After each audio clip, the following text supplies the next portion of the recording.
Hey guys, tonight we sink into the soft fabric of time itself, wrapping ourselves in the hum of history's quieter hours. You close your eyes and imagine 1789 America raw, unsure, barely stitched together after the Revolution. It's a land where horse hooves clop over muddy streets, where candles still flicker in every window, and where the smell of wood smoke clings stubbornly to your clothes. You hear the creak of wooden signs swaying above taverns, promising warm ale, political gossip, and maybe a fiddle tune, if the fiddler's not too drunk. This is the America you're about to trudge through. And spoiler alert, you probably won't survive this without a yawn or two. So, before you get comfortable, take a moment to like the video and subscribe, but only if you genuinely enjoy what I do here.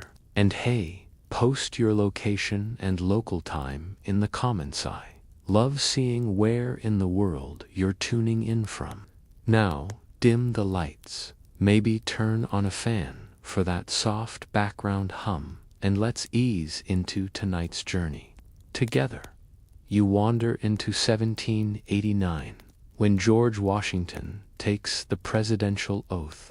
The man wears dignity like a heavy coat, stiff, slightly uncomfortable, but undeniably impressive. He didn't even want to be president at first. The role was more a reluctant duty than a dream job. Still, here he is, standing on the balcony. In New York City, hand on the Bible, trying not to sneeze in the spring breeze. You're watching the birth of something shaky but hopeful. Like a toddler learning to walk while everyone cheers way too loudly. The Constitution, barely dry with ink, becomes the fragile skeleton holding this young body of states upright. The debates are fresh in the air, Federalists whispering about strong central power, Anti-Federalists warning of tyranny. You might roll your eyes, thinking it's the same argument politicians have every century, and you'd be right. Historians still argue whether this early constitution was more a peace treaty between bickering siblings or a carefully engineered masterpiece. Either way, you're stuck in the middle of the sibling rivalry. As you drift further, you catch the strange hum of compromise. The Bill of Rights is scribbled together, not because everyone is suddenly noble, but because regular people keep grumbling that the government might trample their freedoms. So, James Madison pulls out his quill and does a little patchwork free speech here, bare arms there, trial by jury, sprinkled in for flavor. The founders probably didn't think their words would one day be debated on cable news shows. But hey, time's a prankster. Meanwhile, life in 1789 isn't all parchment and politics. You trudge through muddy farms where corn stalks bend lazily in the summer sun, and you hear the squeals of pigs that double as the family's garbage disposal. Towns are small, gossip is currency, and every letter takes weeks to arrive. So good luck ghosting someone in this era. And here's a quirky tidbit. Dentists are scarce, so people often just yank bad teeth with pliers, sometimes at the local blacksmith's shop. Imagine going in for horseshoes and leaving without a molar. Sleep tight thinking about that. The wider world keeps pressing in. Britain may have lost the war, but its navy still prowls the seas like an annoyed older sibling who refuses to move out of the house. France is busy setting its own streets on fire in revolution, and Americans keep nervously watching, wondering if liberty is contagious or just dangerously flammable. You feel the anxious heartbeat of a nation learning that freedom isn't a free trial. It comes with bugs, glitches, and the occasional crash.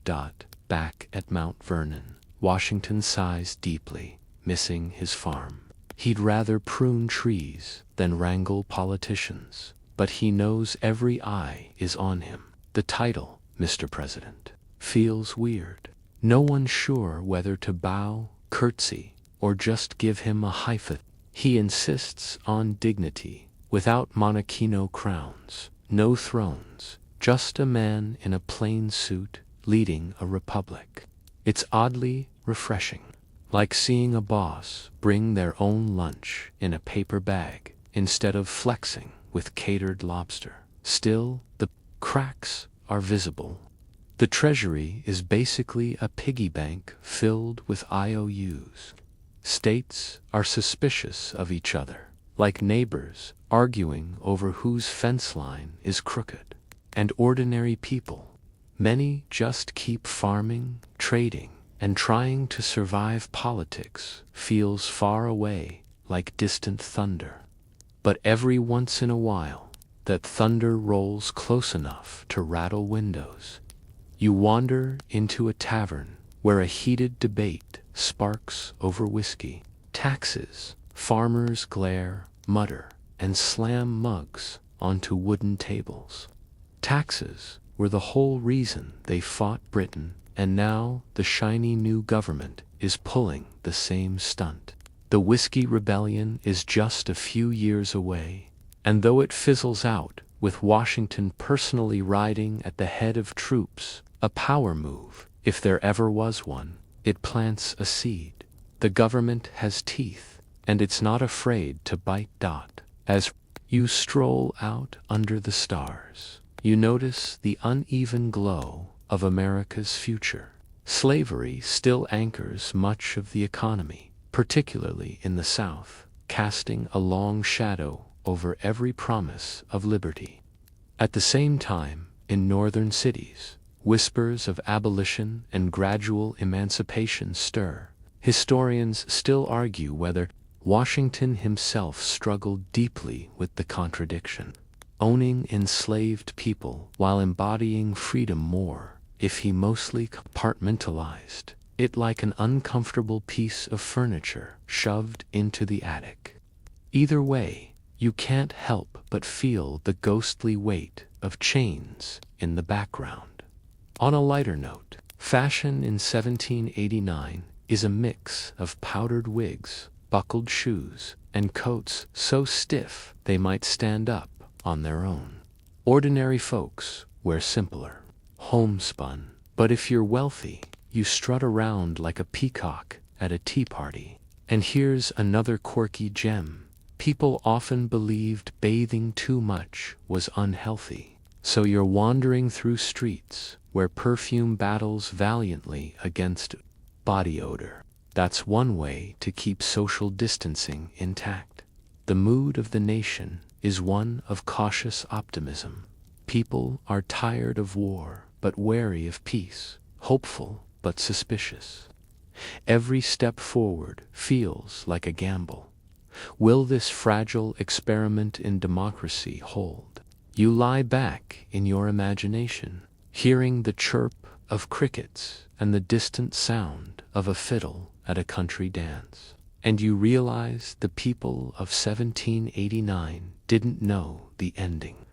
To them, the future was an unopened book, the ink not yet spilled, and here you are, floating above it all, lulled by the thought of a newborn republic, fragile as a candle flame, flickering in the night air.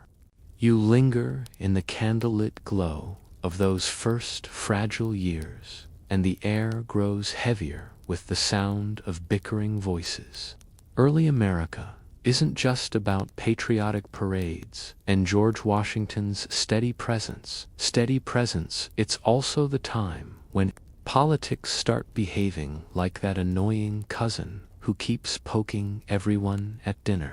You hear the sparks of the nation's first great arguments flickering into life.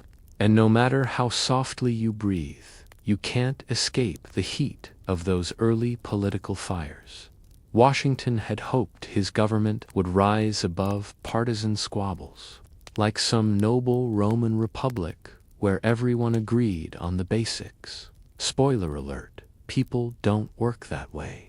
As soon as the first Congress gets rolling, camps start forming. On one side, Alexander Hamilton is strutting about with grand financial plans, humming like a caffeinated banker who's discovered the joy of spreadsheets. On the other, Thomas Jefferson squints suspiciously, muttering about farmers, liberty, and how cities will corrupt the soul. You watch them glare at each other, two founding fathers turning into rival high school debate captains. The debates feel petty at times. Should the federal government assume state debts? Should a national bank exist? But underneath is the bigger question.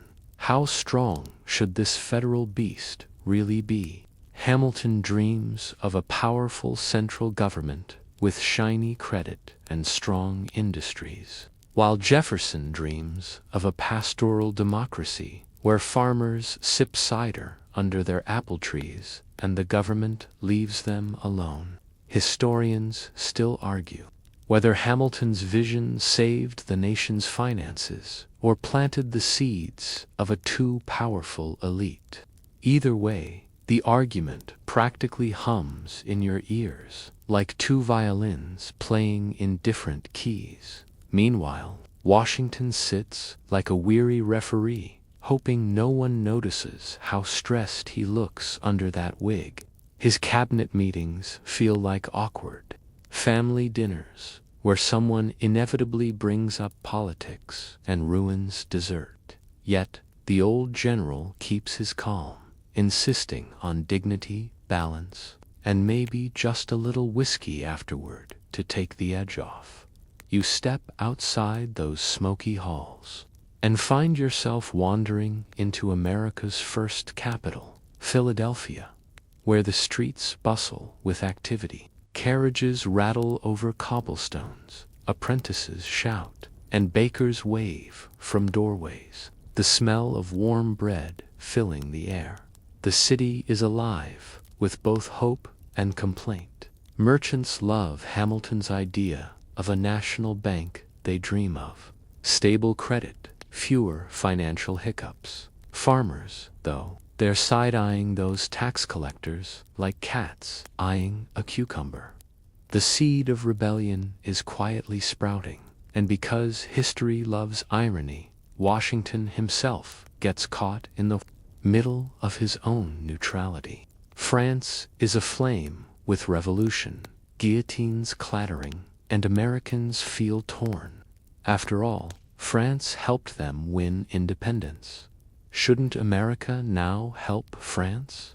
Jefferson cheers the French on like a fan at a football game, but Hamilton frowns, muttering that Britain's trade ties are too valuable to risk. Washington, with his usual caution, issues a neutrality proclamation, basically saying, "We're sitting this one out." That neutrality doesn't sit well with everyone. Crowds gather, angry pamphlets fly, and somewhere in a tavern, a drunkard shouts about betrayal while spilling ale down his shirt. You drift closer and notice how quickly political parties crystallize. Federalists cozy up to Hamilton, painting visions of commerce, industry, and order. Democratic Republicans huddle with Jefferson, talking endlessly about liberty, states' rights, and the dangers of monarchies lurking in disguise. The labels are new, but the tone, you'd swear you've heard it on cable news. There's a quirky tidbit in all this chaos. People take their political loyalty so seriously that even household items get caught in the feud. Federalists prefer Federalist newspapers, Federalist songs, even Federalist haircuts, yes. Politics apparently shaped how you styled your wig. Imagine losing friends today because your hairstyle screamed the wrong party affiliation. Actually, maybe don't imagine it too hard. As the years creep forward, Washington finds himself less adored. Critics mutter that he's leaning toward monarchy, especially when he insists on ceremonies and respect for the presidency. One newspaper, not exactly subtle, calls him his high mightiness. The man who once symbolized liberty now finds cartoonists drawing him with a crown. You can almost hear him sighing deeply, wondering why he ever left Mount Vernon. And yet, the institution of the presidency grows stronger, precisely because Washington sets careful boundaries. He refuses to be king, steps down after 2 terms, and warns against entangling alliances in his farewell address. That speech drips with wisdom, though you suspect most people then and maybe now didn't really listen.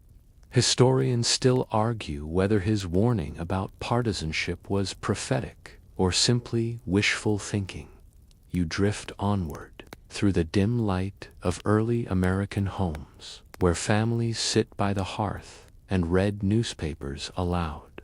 Political cartoons exaggerate Hamilton's sharp features and Jefferson's farmer aesthetic, and neighbors argue so loudly that sometimes duels nearly follow.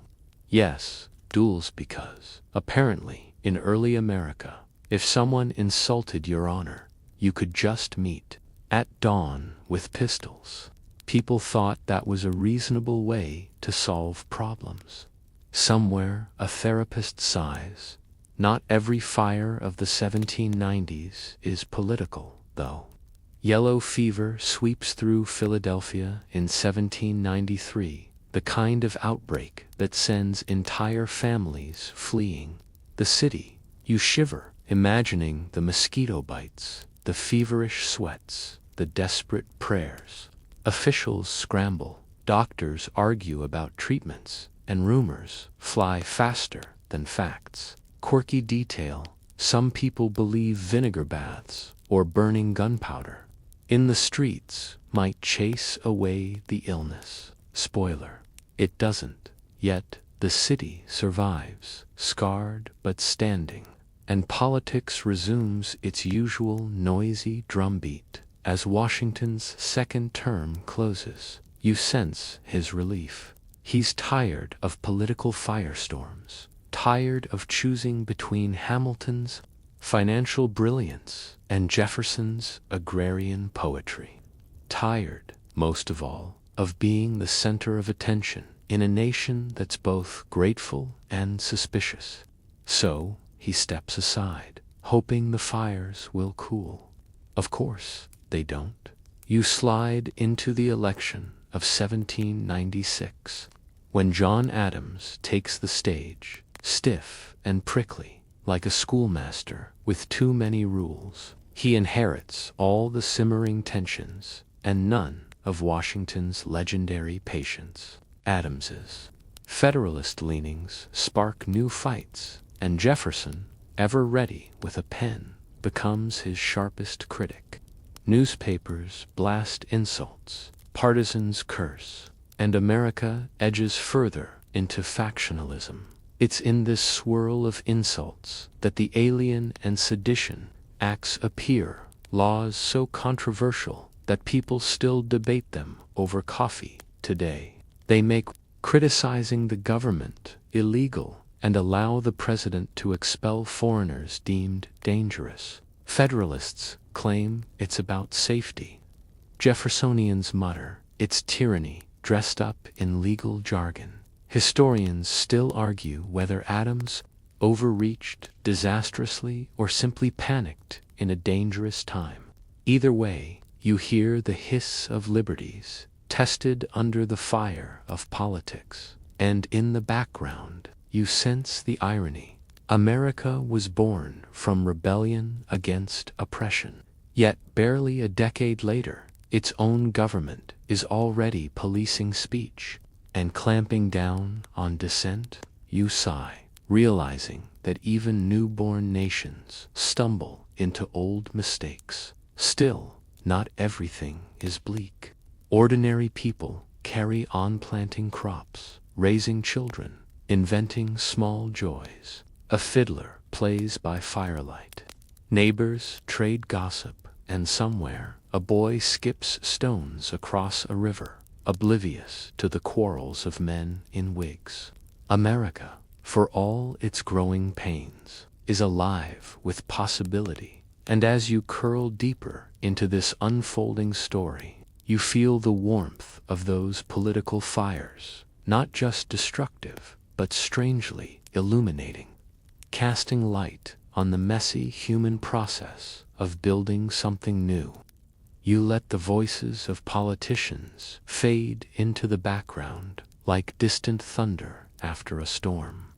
The streets of Philadelphia blur, and suddenly you're walking west out past the tidy cities, away from the neat red brick houses, and into a land that feels raw, wide, and endlessly stretching. This is the frontier, where every creak of the wagon and every rustle in the tall grass reminds you that the Americas are still mostly wilderness. You trudge alongside families chasing hope, their belongings piled high, oxen groaning with effort, and children darting barefoot in the mud. Welcome to the restless echo of the frontier. The year is the early 1800s, and Americans can't resist looking west. The soil seems richer, the rivers promise trade, and the forests grown with timber. Of course, the people already living there, the countless native nations, don't exactly cheer when these wagons roll in. You hear the murmur of tense treaties, the shuffle of land surveys, and the occasional crack of musket fire. Expansion is less a peaceful stroll and more a constant negotiation backed by not-so-subtle threats. One of the biggest catalysts for this westward fever arrives in 1803 with the Louisiana Purchase. Picture Thomas Jefferson, usually suspicious of strong federal power, suddenly dropping $15 million on land from Napoleon. It's the real estate deal of the century, 828,000 square miles for about 4 cents an acre. You almost expect Jefferson to wink and mutter, "Don't tell Hamilton."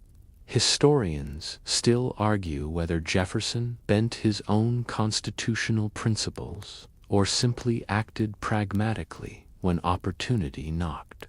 Either way, you now have a map that looks like it just swallowed half a continent. With new territory comes curiosity, and in 1804, you follow Lewis and Clark as they set out to explore. Their journals are full of marvels: rivers that roar like giants, clearing their throats, prairies that stretch forever, and animals that seem pulled from tall tales, grizzlies, prairie dogs, and bison herds that make the earth tremble under your feet. You walk with them, feeling the ache of sore boots, the thrill of discovery, and the occasional panic when food runs short. And somewhere, Sacagawea guides the party, a Shoshone woman whose calm knowledge of the land keeps the explorers alive. Quirky tidbit: they once mistook a prairie dog for a little barking squirrel and sent a live one back east like it was a new Pikmin card back home.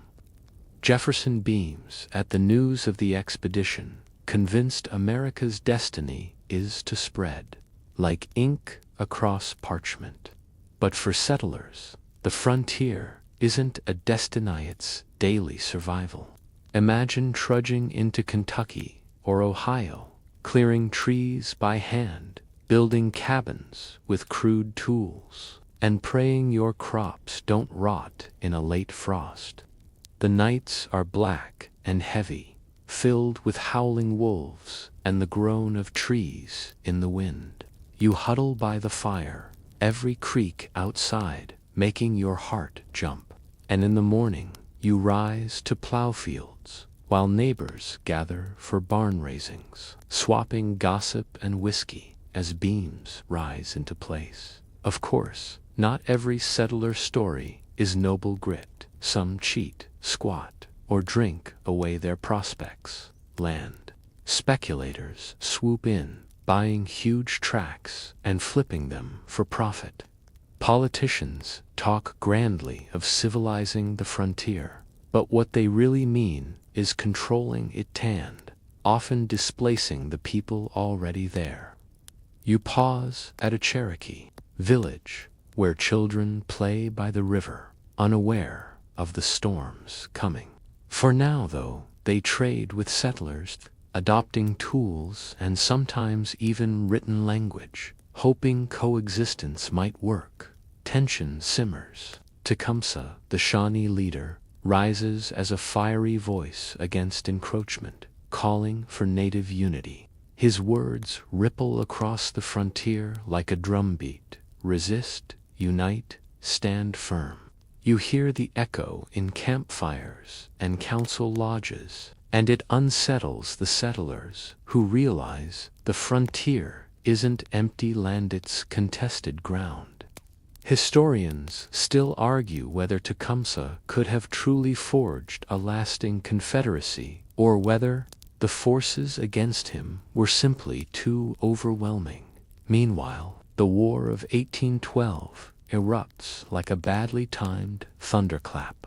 Britain and America clash again, and the frontier becomes a battleground. You stumble into skirmishes by the Great Lakes, see villages burned, and watch as loyalties fracture. Some native nations siding with Britain, others with America, all hoping to preserve their homelands. When Tecumseh falls in 1813, you feel the eerie silence of a dream collapsing.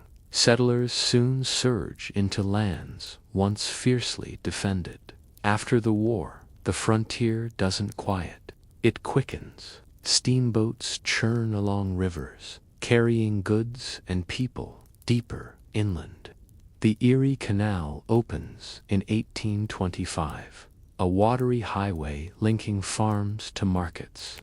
Suddenly, you can float from the Midwest to New York City like a leaf on the current.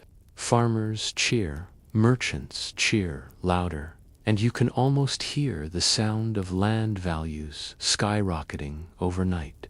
Quirky detail: when the canal first opened, celebrants poured water from Lake Erie into the Atlantic Ocean, calling it the wedding of the waters. Romantic, sure, but mostly very damp. Out west, the land itself challenges you. The soil is rich in some places, stubborn in others. You hear the snap of prairie sod resisting every plow, the sweat of oxen straining against unyielding earth. Families live in log cabins or even sod houses, literally walls made of dirt blocks. Inside, smoke curls up from crude chimneys. Children sleep in lofts and mice scurry in the straw roofs. Cozy, maybe, drafty. Absolutely. And then there are the dangers: rattlesnakes underfoot, disease lurking in water, and isolation that gnaws at your sanity. Imagine months without seeing another family, your only company the wind whistling through cracks in your cabin walls. You joke about it at first. Guess I'll talk to the cows tonight. But loneliness settles in like a heavy quilt. Still, the promise of land, freedom, and maybe a fresh start keeps people moving forward. Religion also spreads west with fiery energy. Traveling preachers, called circuit riders, bounce along muddy roads, carrying Bibles and booming voices. Revival meetings erupt under tents, where people shout, weep, and sing late into the night. For settlers, faith is both comfort and spectacle, a reminder that even in the wilderness, heaven listens. Quirky note: sometimes these meetings drew so many people that local food supplies ran out, and folks had to trek miles just to find bread. You drift further into the landscape, and notice a peculiar rhythm. Clear the land, plant the crops, fight off pests, build community, and then almost inevitably look further west again. The frontier feels like a mirage, always shifting, always calling people onward. Historians still argue whether this restless push was about opportunity, greed, or simply cultural habit.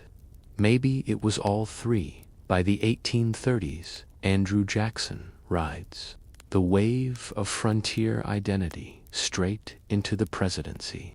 He's the self-styled champion of the common man, though his definition leaves out quite a few people. His rise symbolizes how the frontier reshaped American politics, rougher, more populist, less tied to the polished elite. Yet, in his shadow looms darker policies, especially toward native peoples, that will scar the land's history.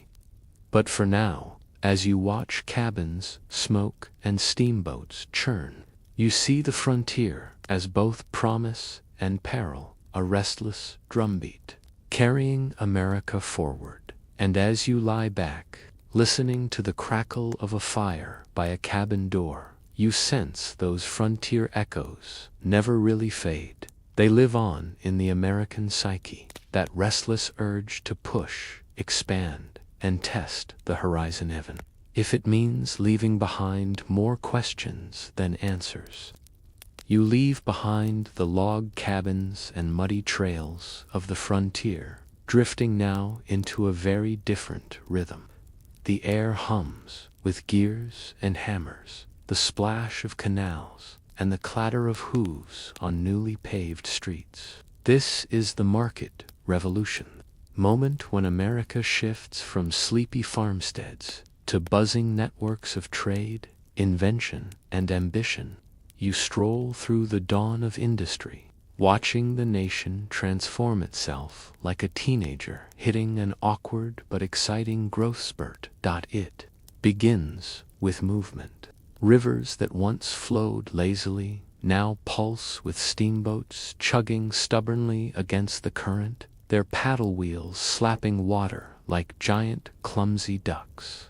You ride one for a while, marveling at how farmers and merchants can suddenly move goods faster than any horse-drawn wagon ever dreamed. In 1817, construction begins on the Erie Canal, a watery ribbon carved through upstate New York. By the time it opens in 1825, you float past mule-drawn barges stacked with flour, lumber, and even barrels of whiskey, all bound for bustling markets. Farmers who once sold only to neighbors can now reach the world, or at least New York City. The canal sparks towns to bloom along its banks like mushrooms after rain. Children peer at boats passing daily, and taverns spring up to serve the thirsty. Crews, you hear fiddles playing on decks as families migrate westward, chasing cheap land and new beginnings. Quirky tidbit: when the canal first opened, some skeptics called it Clinton's Ditch after Governor DeWitt Clinton, mocking it as a useless boondoggle. But once money started pouring in, those same critics conveniently changed their tune. Not to be outdone, roads improve to turnpikes stretch across the countryside, where toll gates clatter open for wagons paying a few cents. Stagecoaches rattle along, their passengers jostled like dice in a cup, dust coating their clothes. You ride with them, overhearing gossip, political arguments, and the occasional complaint about sore backsides. Still, compared to weeks of walking, even a bumpy ride feels like luxury. And then comes the iron horse, the railroad. The first experimental lines appear in the 1830s, their engines snorting steam and sparks. Horses shy away, cows scatter, and Farmers mutter that these contraptions will never catch on. Spoiler alert, they do. Railroads grow like veins across the land, stitching east and west together. You hop aboard, feeling the vibration under your feet, watching trees blur past as America suddenly shrinks in size. Historians still argue whether the canal age or the railroad age mattered more. But you know the truth. Both fed the insatiable appetite for speed and connection. This hunger for movement doesn't just carry goods, carries people. Cities swell as young men and women leave farms for wages in factories. You drift into Lowell, Massachusetts, where textile mills hum like great mechanical beehives. Inside, young women, Lowell girls, 10 rows of spinning machines, their hands deft, their ears ringing with endless clatter. They live in company dormitories, read moral essays, and attend church on Sundays. But they also write poetry about factory life, sometimes sharp enough to sting. One complains of a weary, aching head and a heart by toil oppressed. Yet many families still see this as opportunity, steady wages, a chance for daughters to support themselves. Even if the days are long and the air thick with cotton dust, inventions speed this revolution further. The cotton gin, created by Eli Whitney in 1793, proves both brilliant and disastrous. With a crank of its teeth, short staple cotton becomes profitable, fueling textile mills and making southern planters giddy. But you feel the shadow immediately. The demand for enslaved labor skyrockets, chaining human lives to endless fields. The gin may hum in mechanical cheer, but the cost is measured in shackled wrists. Historians still argue whether Whitney foresaw this consequence or if he simply shrugged. But either way, the South is locked tighter into slavery's grip. Meanwhile, up north, factories breed a new way of thinking. Time itself feels different. On farms, people rise with the sun and work until dark, adjusting to seasons and weather. In factories, bells dictate life start time, meal time, end time.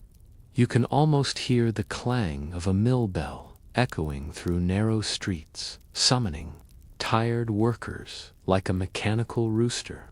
It's a subtle but profound shift. America learns to march to the rhythm of clocks. Not all inventions are industrial.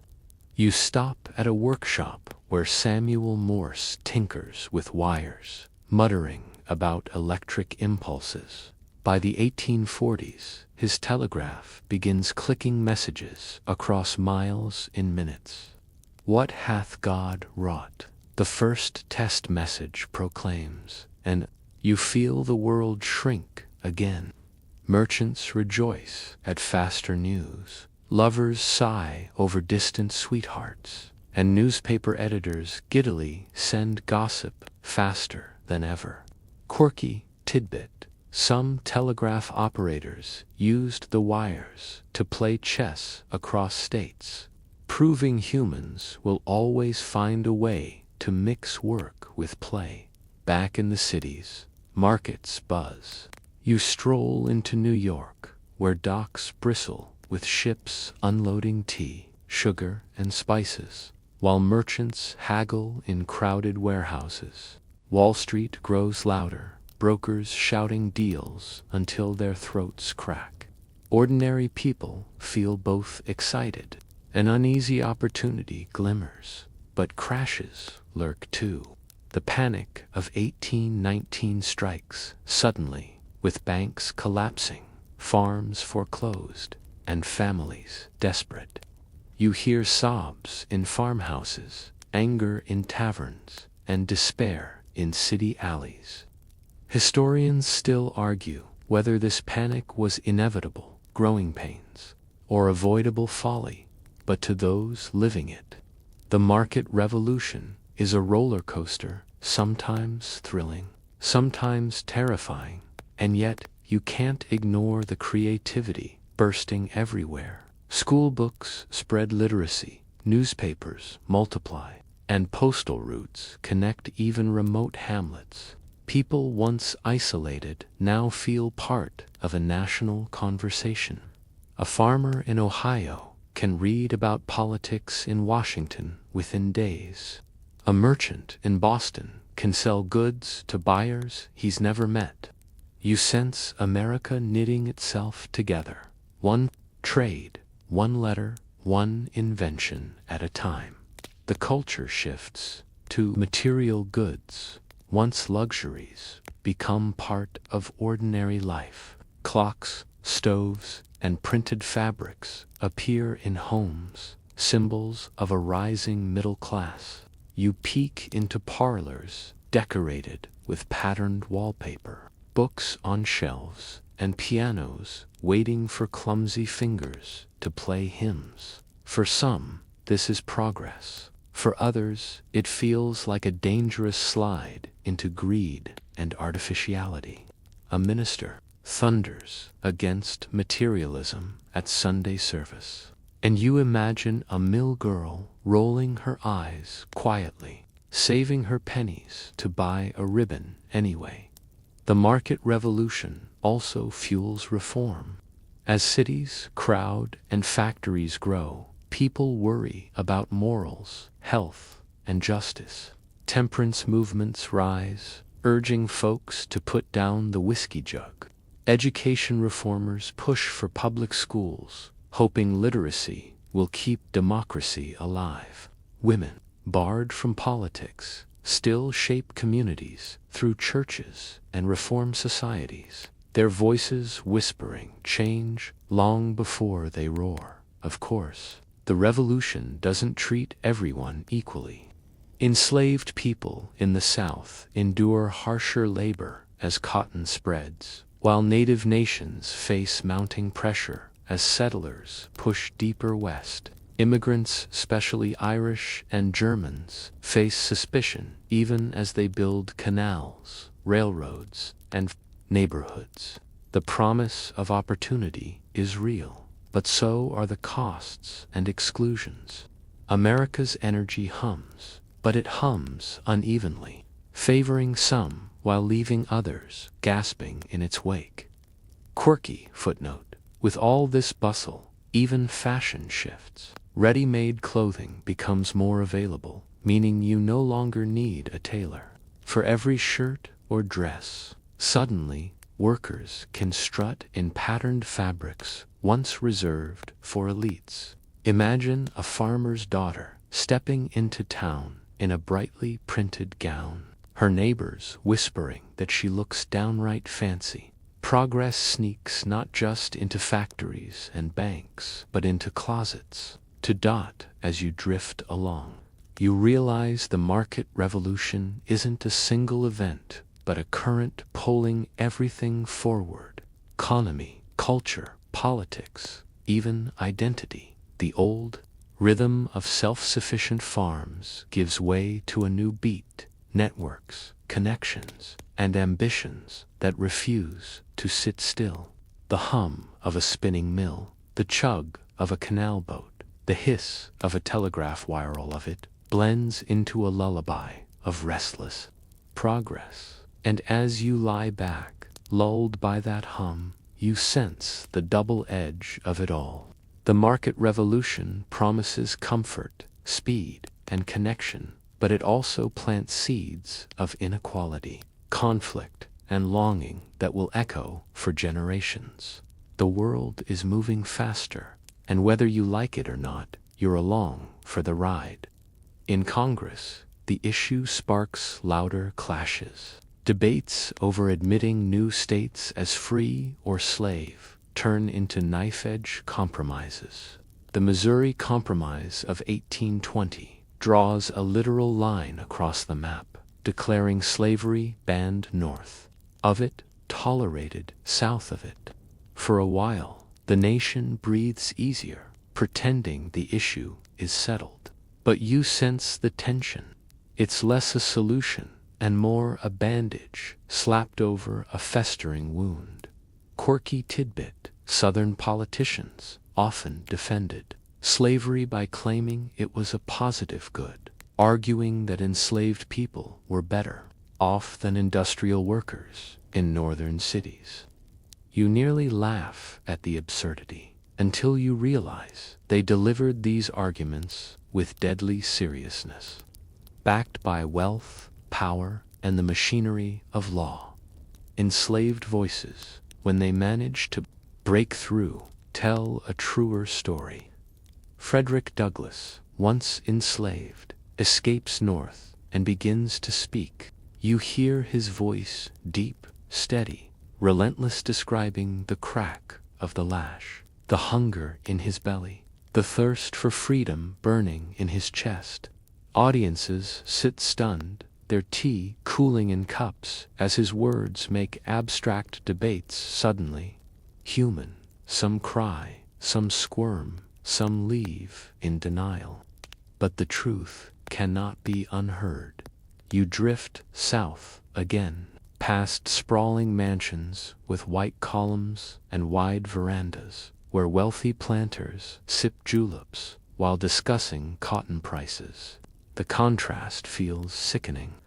Behind those mansions lie the slave quarters, cramped cabins where families huddled together, their lives measured not in property deeds, but in the cruel ledger of human ownership. And yet you see children playing, women braiding hair, men carving tiny wooden figures, life persisting stubbornly, defiantly.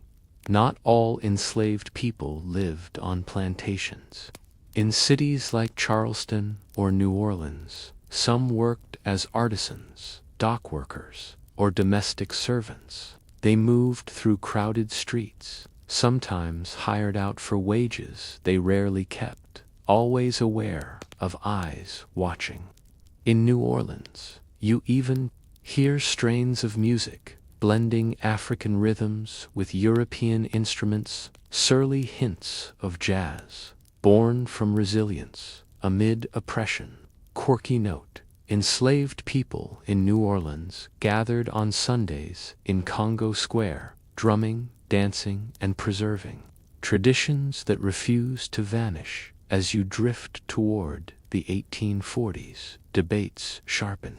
Abolitionists grow louder, Southern leaders dig in, and moderates pray the whole issue might just magically fade. Spoiler: it doesn't. Each compromise feels shakier than the last, each argument louder. The air grows hotter with every speech, every vote, every whisper of rebellion. In the shadows, enslaved people themselves keep pushing. Some escape through hidden routes, aided by sympathetic farmers and preachers. You crouch in a barn while a mother hushes her children, waiting for the next safe stop. Fear presses in, but so does determination. Their footsteps echo a truth politicians try to ignore. The enslaved are not passive, they are people, resisting, hoping, daring. And you, drifting along, feel the contradiction tighten. America preaches liberty, but lives with bondage, celebrates independence, but chains millions. Historians still argue whether the nation could have untangled itself peacefully, or if war was always inevitable. But to those living then, it feels like walking across thin ice, each step cracking louder. The water beneath dark and cold. As night falls over the cotton fields, you hear one last sound, a low, steady hum of voices singing. The song carries sorrow and hope, despair and defiance. It weaves through the darkness, a reminder that even under slavery's crushing weight, the human spirit refuses silence. And as you close your eyes, you realize this shadow is not a side note to history, is the heavy heartbeat pulsing beneath everything, demanding to be heard. You ease out of the heavy rhythm of chains, stepping carefully away from the dark weight of the cotton fields and into a softer hum. The air here is tinged with ink, music, and whispered conversations under oil lamps. By the early 1800s, America is not just plowing soil and spinning cotton, it's beginning to dream, to write, to paint, to find a voice of its own. You drift into the blossoming of American culture, where poets scribble by candlelight, actors declaim on wooden stages, and preachers thunder in revival tents. This is culture in bloom, and you're invited to linger among its petals. The new republic, still awkward and uncertain in politics, yearns for its own identity in art and literature. For too long, people copied Euro-preading English poets, humming European operas, hanging portraits in stiff imitation of old masters. But now, something shifts. You walk into a parlor in Boston where Ralph Waldo Emerson stands, spectacles glinting, speaking about self-reliance and the need for Americans to trust their own souls. His words fall like sparks, urging people to listen to nature, to intuition, to the whisper of the self. Historians still argue whether Emerson was a true radical or just a very eloquent preacher of common sense. But either way, his essays spread like wildfire. From Emerson's orbit comes Henry David Thoreau, who takes the advice literally. You wander with him to Walden Pond, where he builds a small cabin and lives simply, keeping journals about beans, birds, and the joy of solitude. He writes about civil disobedience too, insisting that unjust laws deserve no obedience. You can almost hear him muttering, "No thanks," when asked to pay a poll tax that supports slavery. A quirky detail: Thoreau once spent a night in jail for refusing that tax, though a friend secretly paid it the next morning, much to his irritation. Meanwhile, Edgar Allan Poe prowls the shadows. You follow him into a dim Baltimore tavern, where he scratches stories of beating hearts under floorboards and ravens croaking nevermore. His world is darker, tinged with madness and death, yet it resonates with readers who love a good shiver. You can't help but smile when you recall that Poe once wrote a satirical piece claiming a balloon had crossed the Atlantic in 3 days, an early hoax that fooled even some newspapers. Proof that clickbait existed long before the internet. But literature isn't just brooding or philosophical. Nathaniel Hawthorne crafts tales of guilt and sin, like The Scarlet Letter, where a woman is branded with shame, but also with resilience. Herman Melville, restless sailor turned writer, creates Moby Dick, a sprawling saga about obsession and the sea. You climb aboard the Pequod, feeling the salty spray as Captain Ahab stomps his peg leg, vowing vengeance on the white whale. Historians still argue whether the novel was a masterpiece in its time or only appreciated later. But either way, its echoes of madness, fate, and the immensity of nature remain haunting. As you drift through parlors and libraries, you hear new voices, women's voices, merging more boldly. Margaret Fuller writes and lectures, arguing that women deserve education and independence equal to men. Her words stir the air like a breeze in a closed room, unsettling those who prefer silence. Emily Dickinson, tucked away in Amherst, scribbles strange, compressed poems about death, bees, and eternity, often on scraps of paper. Few read her words while she lives, but you sense their quiet power waiting patiently, like seeds underground. And in the South, a young Harriet Beecher Stowe pens Uncle Tom's Cabin, a novel that will one day ignite passionate debates. When it's published in 1852, readers weep, rage, and argue, many claiming it opened their eyes to slavery's cruelty. Lincoln himself, years later, is said to have greeted her as the little lady who made this big war. Whether apocryphal or true, the phrase captures the novel's explosive impact. You step out of the libraries and into the theaters. Actors declaim Shakespeare, but they also embrace American plays filled with rowdy humor and frontier grit. Audiences cheer, boo, and sometimes throw things, because theater is not yet polite. It's raucous entertainment. Quirky tidbit 1. Popular stage character was Jim Crow, a racist caricature performed by white actors in blackface. The name would stick, morphing into the cruel laws of segregation decades later. A chilling reminder that culture can uplift but also deform. Music fills the air too. You hear fiddles at barn dances, where boots stomp wooden floors late into the night. Hymns echo in revival meetings, voices raised in harmony under tent flaps. Minstrel shows spread songs across the nation, some joyful, some mocking, many leaving a complicated legacy. At the same time, enslaved people's song spirituals, born in fields and prayer circles, carry rhythms and cadences that will eventually shape blues, jazz, and beyond.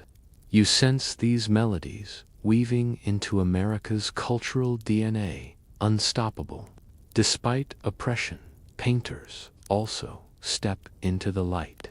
The Hudson River School of Artists paints vast landscapes, towering mountains, glittering rivers, endless skies. You gaze at their canvases, where nature appears almost holy, glowing with divine light. In a nation still clearing forests and laying railroads, these paintings remind viewers of grandeur worth protecting. Historians still argue whether this art was environmental reverence or subtle propaganda for expansion, but either way, the brushstrokes shimmer with awe. Education expands too.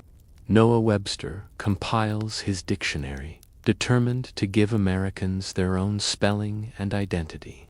You chuckle at his insistence that color drop its U, and that defense gain a tidy S. His dictionary becomes both a tool and a cultural statement. Americans will speak and spell in their own way.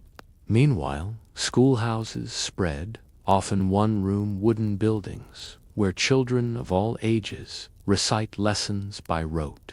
Teachers wield switches as readily as chalk, but literacy climbs, and with it, the hunger for books and newspapers. Quirky note: phrenology measuring skull bumps to read personality becomes a fad. You stumble across a parlor where a phrenologist runs fingers over a man's head, declaring him prone to bravery, but weak in memory. People take it seriously, even using it in hiring decisions, proving that pseudoscience wears many disguises across centuries. You wander into the 1840s, where the Transcendental Club in Concord gathers thinkers who sip tea, debate truth, and occasionally annoy their neighbors with lofty ideals. They speak of nature's power, of the divine spark within each person, of rejecting conformity. You listen, half inspired, half amused, when someone declares that railroads are unnecessary after all. If you're meant to be somewhere fast, won't nature carry you? A gentle reminder that even visionaries can sound a little impractical after too much tea. Meanwhile, Newspapers spread culture at lightning speed. Cheap printing presses churn out penny papers filled with stories, gossip, and serialized novels. Ordinary workers, once too poor to buy books, now read daily. You imagine a cobbler finishing shoes, then leaning over a newspaper to devour the latest installment of a thrilling tale. Stories knit strangers together, binding the nation with words as much as with rails, and always, under it all, the tension hums. Culture blooms, but slavery festers. Poetry flourishes, but inequality grows. A novel might stir sympathy, but laws remain stubborn. The contradictions are everywhere, and the voices of artists and thinkers cannot drown them out entirely. Yet, you notice how culture plants seeds, ideas that will take root, grow, and eventually crack stone, as you drift through this blossoming garden of thought and art. You feel lighter than in the fields of Section 5, the scent of ink, the sound of fiddles, the glow of lanterns, all of it creates a lull that's almost soothing. But beneath, you sense that culture isn't just a flower, it's also a thorn, pricking consciences, reminding people that beauty and justice are entwined. And so, as you lean back, you let the songs and words wash over you, soft as a lullaby, but sharp as truth, carrying you deeper into America's unfolding story. The lantern light of poetry and prose fades, and once again you feel the ground shift beneath your feet. You're pulled westward, away from drawing rooms and lecture halls, into the smoke of campfires and the restless drums of resistance. The frontier may have seemed a place of opportunity for settlers, resistance flickering against the tide of expansion, a flame that refuses to go out, even as the winds howl at the dawn of the 19th century.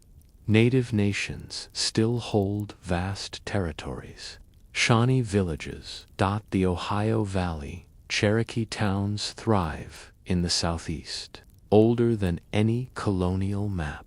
But settlers continue pressing west, axes ringing in the woods, wagons carving muddy trails, surveyors sketching lines on paper as if paper could tame rivers and mountains. Among the Shawnee rises Tecumseh, a leader, with a voice like thunder. You follow him into councils where he speaks passionately about unity. No one can sell her. His words ripple across the frontier, stirring hope in villages from the Great Lakes to the Gulf. Historians still argue from the start, but in this moment you feel the fierce spark of possibility. His brother weighs. His settlement at Prophetstown grows into a beacon where warriors gather, dances pulse, and visions spread. You wander through its camps, hearing drums echo late into the night against Prophetstown. At the Battle of Tippecanoe, gunfire splits the air, and Prophetstown burns. Tecumseh, away recruiting allies, returns to find his dream bruised but not broken. Still, the defeat weakens unity, and when the War of 1812 erupts, at first, victories come, forts fall, American troops stumble. But by 1813, at the Battle of the Thames, Tecumseh is killed. His death feels like the extinguishing of a torch, and the dream of a unified native resistance crumbles. Yet the memory of his courage lingers, whispered in stories, sung in laments. Quirky tidbit: some American soldiers claimed they fought over Tecumseh's body for souvenirs, a grim echo of the respect heaven fear he inspired. The war ends, but the pressure does not. In the southeast, the Cherokee, Choctaw, Chickasaw, Creek, and Seminole The so-called 5 civilized tribes adopt elements of European culture in hopes of survival. They build schools, print newspapers, even draft constitutions. Where Sequoia's syllabary brings the Cherokee language into print for the first time. It's a marvel within a generation. Literacy spreads widely, proving the adaptability and resilience of a people. But adaptation doesn't halt the hunger for land. Cotton growers eye Cherokee farms, speculators whisper about riches, and politicians press harder. Andrew Jackson, champion of the common man, declares removal the solution. You hear the smooth rhetoric in Congress claims of fairness, inevitability, benevolence, but you feel the unease beneath. Historians still argue whether Jackson truly believed removal was merciful, or whether it was simply ruthless expansion disguised as policy. What follows is the Trail of Tears. You walk alongside Cherokee families forced from their homes, driven westward under armed guard. Children cry, elders stumble, wagons creak under meager belongings. Thousands die from cold, hunger, and disease. The road itself feels haunted, soaked in grief. And yet, through the sorrow, you see resilient songs sung softly at night, prayers whispered, communities holding together even as the land beneath them changes forever. Not all nations accept removal quietly. In Florida, the Seminole fight fiercely in the swamps, using the land itself as a weapon. You wade through tangled mangroves, hearing war cries echo through the mist. The U.S. Army struggles against guerrilla tactics, ambushed by fighters who vanish into the green. The Second Seminole War drags on for years, costing more money and lives than expected. Quirky note. One Seminole leader, Osceola Keys, captured under a white flag of truce, sparking outrage even among some Americans who see the betrayal as dishonorable. Farther west, the Plains nations face waves of settlers and soldiers. For now, treaties are signed lines on maps promising peace. Popular culture romanticizes native resistance even as it crushes it. Frontier novels like James Fenimore Cooper's Last of the Mohicans paint natives as noble yet doomed figures, symbols of a vanishing wilderness. Real voices demanding justice. Historians still argue whether such stories honored native peoples or cemented harmful myths. Rights. Others see them as obstacles. Reformers argue for civilizing missions, sending missionaries to convert schools to reshape. You walk into one of these schools, where children wear uniforms, speak English, stares silently, remembering words they are forbidden to speak, yet resistance never fully dies. Betrayed, every small act of survival. A woman weaving traditional patterns into a basket. A warrior teaching his son old hunting skills. A grandmother telling stories by firelight. These are resistance to flickering defiantly against the storm. Quirky observation. Some settlers believed wearing amulets made from buffalo bones could protect them from native attacks. Superstition mixes with fear, showing how the frontier imagination often wavered between awe and anxiety. By the 1840s, but the maps don't capture the spirit, the resilience, the continuing flicker of resistance. The struggle is not over, it has only shifted ground, and as you step back, you feel the ache of it all. The courage of leaders like Tecumseh, the tragedy of the Trail of Tears, the stubborn fire of the Seminole, the quiet strength of families. rebuilding. Native resistance may be battered, but it endures, flickering like a candle that refuses to be snuffed out. You close your eyes, and the drumbeats linger, steady and defiant, reminding you that history is not just about conquest, it is also about survival. You let the echo of drums and the sorrow of the Trail of Tears fade into the distance, and soon the horizon opens before you like a canvas waiting for restless brushstrokes. The land feels infinite, rolling plains, snow-tipped mountains, deserts, shimmering under the sun. In the 1840s, America turns its gaze westward with a kind of fever. The phrase on everyone's lips is manifest destiny, the belief that the United States is destined, perhaps even divinely ordained, to stretch from the Atlantic to the Pacific. You step into this restless dream, walking beside families, soldiers, and politicians, all convinced that expansion is not just opportunity, but fate. The phrase itself comes from 1845, when journalist John O'Sullivan declares it America's manifest destiny to spread democracy and civilization across the continent. It's a fancy way of saying, we get to take all this land. You hear the words reprinted in newspapers, debated in taverns, and preached from pulpits. Some hear divine blessing, others hear convenient justification.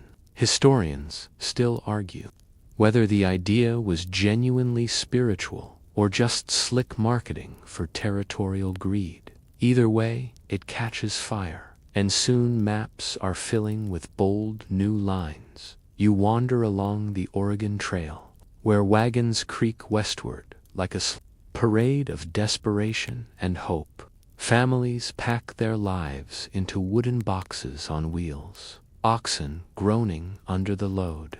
Children scamper, chasing each other barefoot in the dust, while parents keep nervous eyes on the horizon.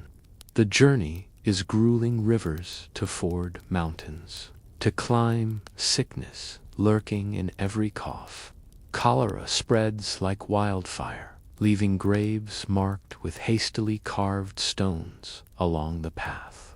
You shiver when you pass them, silent reminders that destiny comes with a high body count. Still, the dream pulls them forward.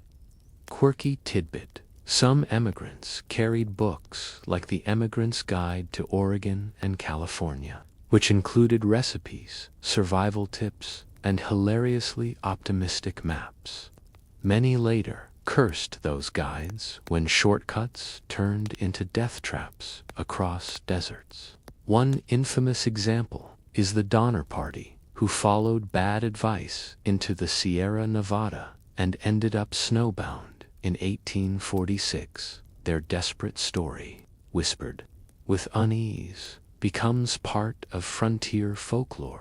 Meanwhile, the Mormons blaze their own trail.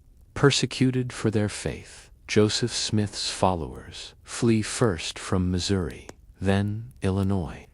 After Smith is killed in 1844, Brigham Young leads the trek westward. You walk beside them into the Salt Lake Valley, where exhausted families look over barren land and declare, "This is the place." With sheer determination, they irrigate fields, build temples, and create a thriving community in what once seemed unlivable desert. Their story becomes one of faith carved into rock and soil, a reminder that destiny is sometimes less about conquest and more about sheer, stubborn survival. While settlers push wagons, politicians push pens. The annexation of Texas in 1845 sparks debates about slavery, war, and balance of power. Southerners cheer the addition of fertile cottonland. Northerners worry it tips scales toward slavery. Mexico, unsurprisingly, fumes. To them, Texas is still theirs, and America's destiny looks suspiciously like theft. Tensions simmer, soon to boil over into war. But not all westward dreams are violent. You drift into California in the late 1840s, just as whispers of gold ripple through the air. By 1849, those whispers become a roar, and suddenly 49ers flood into mining camps.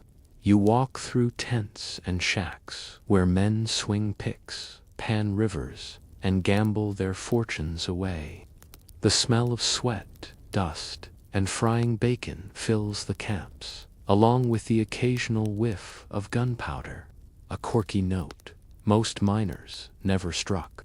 It rich. Many ended up selling shovels, boots, or whiskey instead. The true gold rush winners were often merchants, proving yet again that sometimes the smartest gamble is selling snacks at the party instead of joining the dance. As California fills, so do the tensions. Chinese immigrants arrive in large numbers, working mines and later building railroads, only to face harsh prejudice and discriminatory laws. You hear slurs, see fists fly in saloons, and feel the bitter irony of a land supposedly open to all. Still, their labor helps carve tunnels through mountains and lay tracks that will bind the continent together. The West also becomes a stage for myth-making. Newspapers print tales of rugged mountain men, fur trappers, and scouts who live wild and free. You meet Kit Carson, Jim Bridger, and other larger-than-life figures, sometimes exaggerations of themselves, sometimes real enough to smell of buckskin and smoke. Stories of buffalo hunts, grisly encounters, and daring escapes spread back east, feeding the romantic notion of the frontier. Historians still argue whether these tales reflected reality or were polished, tall stories, but either way, they shaped how Americans imagined the West: dangerous, untamed, but irresistible, of course. Expansion means more collisions with native nations. Treaties multiply, each promising land forever, and each soon broken. In the 1850s, tensions flare on the plains, where Lakota, Cheyenne, and other nations confront wagon trains slicing through their hunting grounds. You stand at Fort Laramie, listening to promises that peace will last, and you already know how fragile those words are. The buffalo herds, essential to plains life, begin to dwindle under the weight of rifles and railroads, foreshadowing deeper loss. Back east, politicians squabble over what all this expansion means for slavery. Should new states be free or slave? Every new territory feels like a chessboard, each square threatening to tip the balance. The Compromise of 1850, the Kansas-Nebraska Act, the bloody clashes of Bleeding Kansas, all of them ripple directly from the westward push. Manifest Destiny isn't just a slogan, it's a lit fuse winding toward an explosion. But you can't ignore the sheer optimism woven into the westward march. Families plant orchards in Oregon, merchants build cities in California, miners hammer towns into the Rockies. Churches, schools, newspapers loom where once there were only rivers and hills. A teacher in a log cabin rings a handbell, calling children to lessons amid the prairie grass. The West is rough, dangerous, and often cruel, but it also hums with possibility, quirky detail. Some towns competed to appear civilized by boasting opera houses before they had proper roads.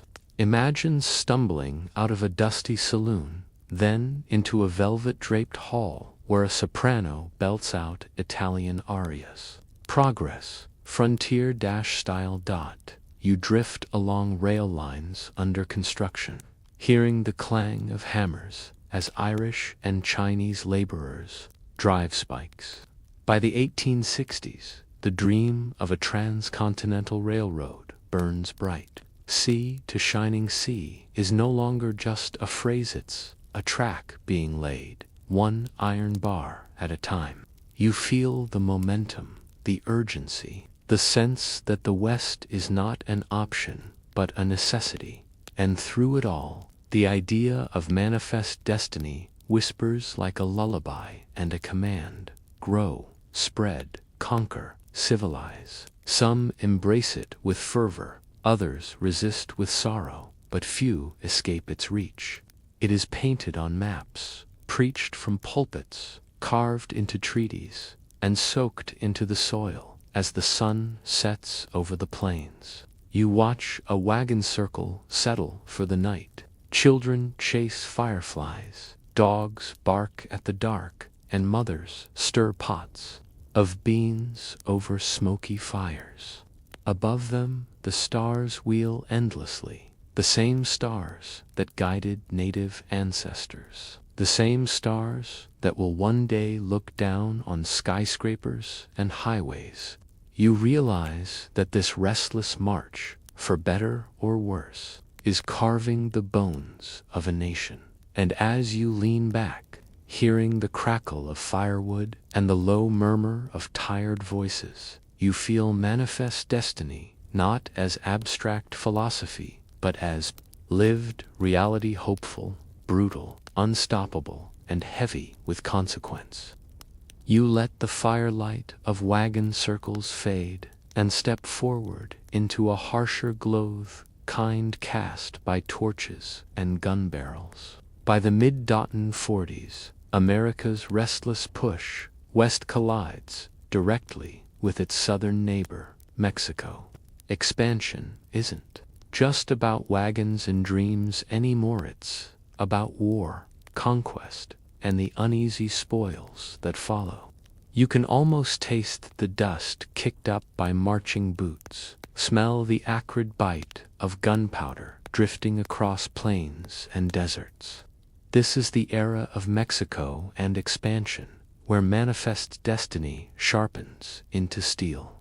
The story begins in Texas. You wander into the 1830s, when Anglo settlers many from the American South flock into Mexican territory, lured by cheap land.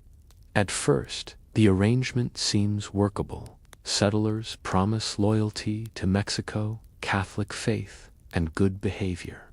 But promises erode quickly. Mexico outlaws slavery, yet many settlers bring enslaved people with them. Tensions simmer as cultural divides deepen. Soon, rebellion sparks. You find yourself at the Alamo in 1836. Its adobe walls trembling under cannon fire.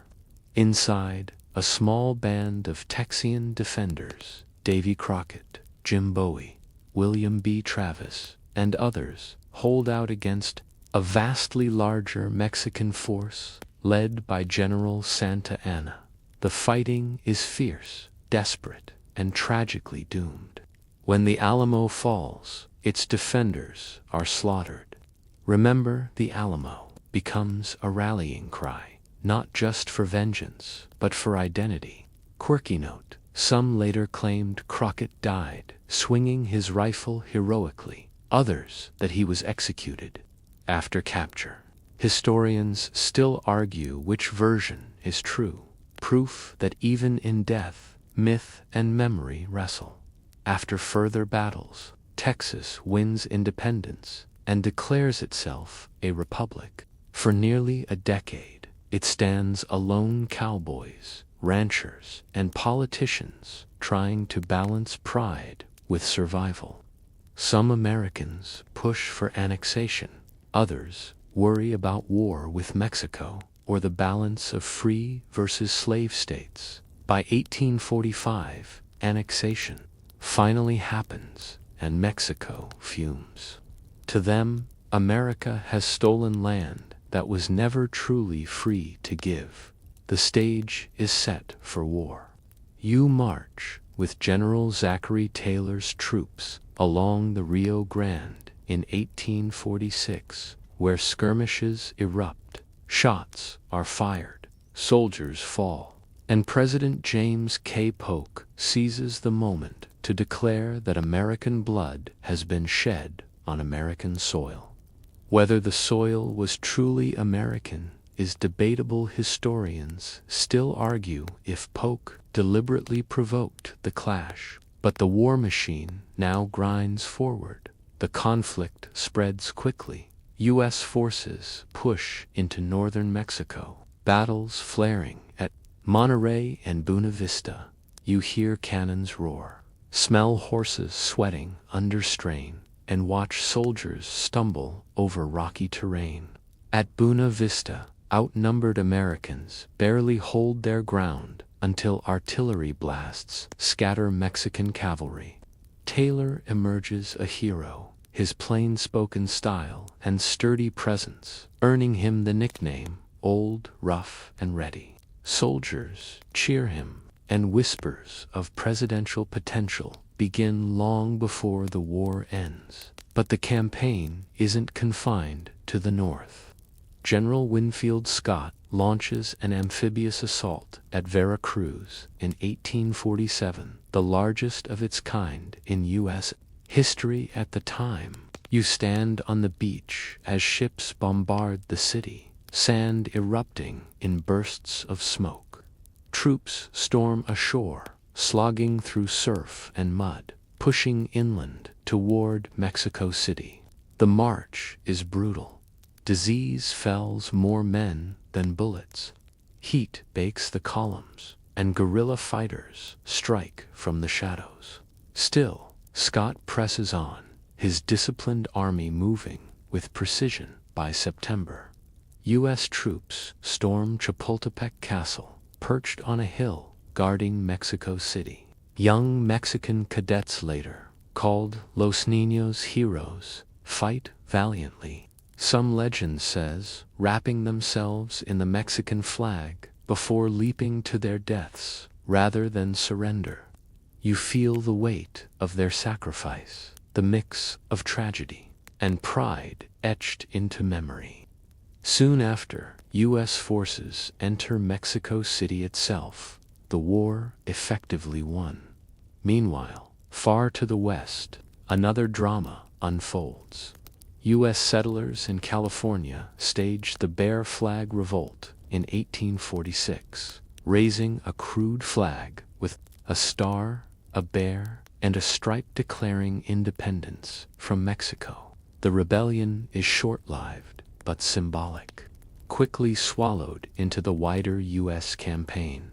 Naval forces seize California ports, and by war's end, the Pacific coast is firmly in American hands. The Treaty of Guadalupe Hidalgo in 1848 seals the outcome.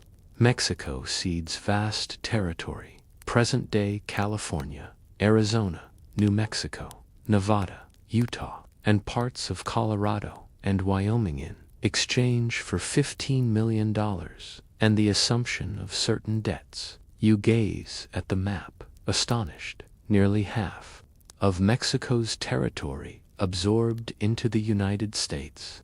Manifest destiny is fulfilled in ink and signatures, but the ink is stained with blood. Quirky tidbit: when the treaty was debated in the U.S. Senate, some expansionists wanted even more, perhaps all of Mexico.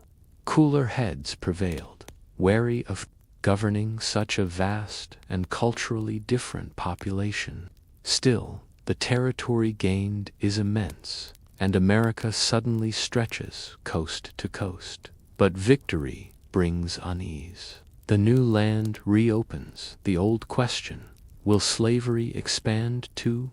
California's admission, the Wilmot Proviso debates, the Compromise of 1850 all stem from these spoils. Expansion solves no problems, it simply magnifies them. Historians still argue whether the Mexican-American War was a triumph of democracy or a naked act of aggression. Even Ulysses S. Grant, who fought in it, later called it one of the most unjust wars ever waged by a stronger against a weaker nation. His words linger, sharp as bayonet steel. The war also reshapes identities. Mexican residents of the ceded territories suddenly find themselves Americans in paper. In practice, they face prejudice, land disputes, and cultural erasure. You hear Spanish spoken in markets, see Catholic churches stand stubbornly against Protestant newcomers, sense communities struggling to retain identity amid shifting borders. The treaty promised rights, but reality delivers suspicion and inequality. For the soldiers who fought, the war becomes a proving ground. Young officers like Robert E. Lee, Thomas Stonewall Jackson, and Grant himself cut their teeth in Mexican battles, honing skills they will tragically unleash on each other in the Civil War. You picture them younger, less certain, unaware that their camaraderie will soon splinter. The home front shifts to newspapers, trumpet victories, print heroic sketches, and stir patriotic pride, yet dissent simmers. Critics call it a slaveholders' war designed to spread bondages. Reach.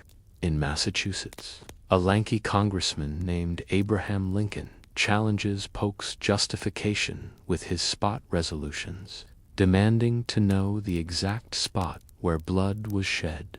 His questions earn mockery, but you sense the persistence behind them, the kind of stubborn inquiry that will shape his future. Quirky note. Soldiers often wrote home about oddities: giant cacti, exotic food, strange animals. Some tried pulque, a fermented cactus drink, and reported it made them dizzy faster than whiskey.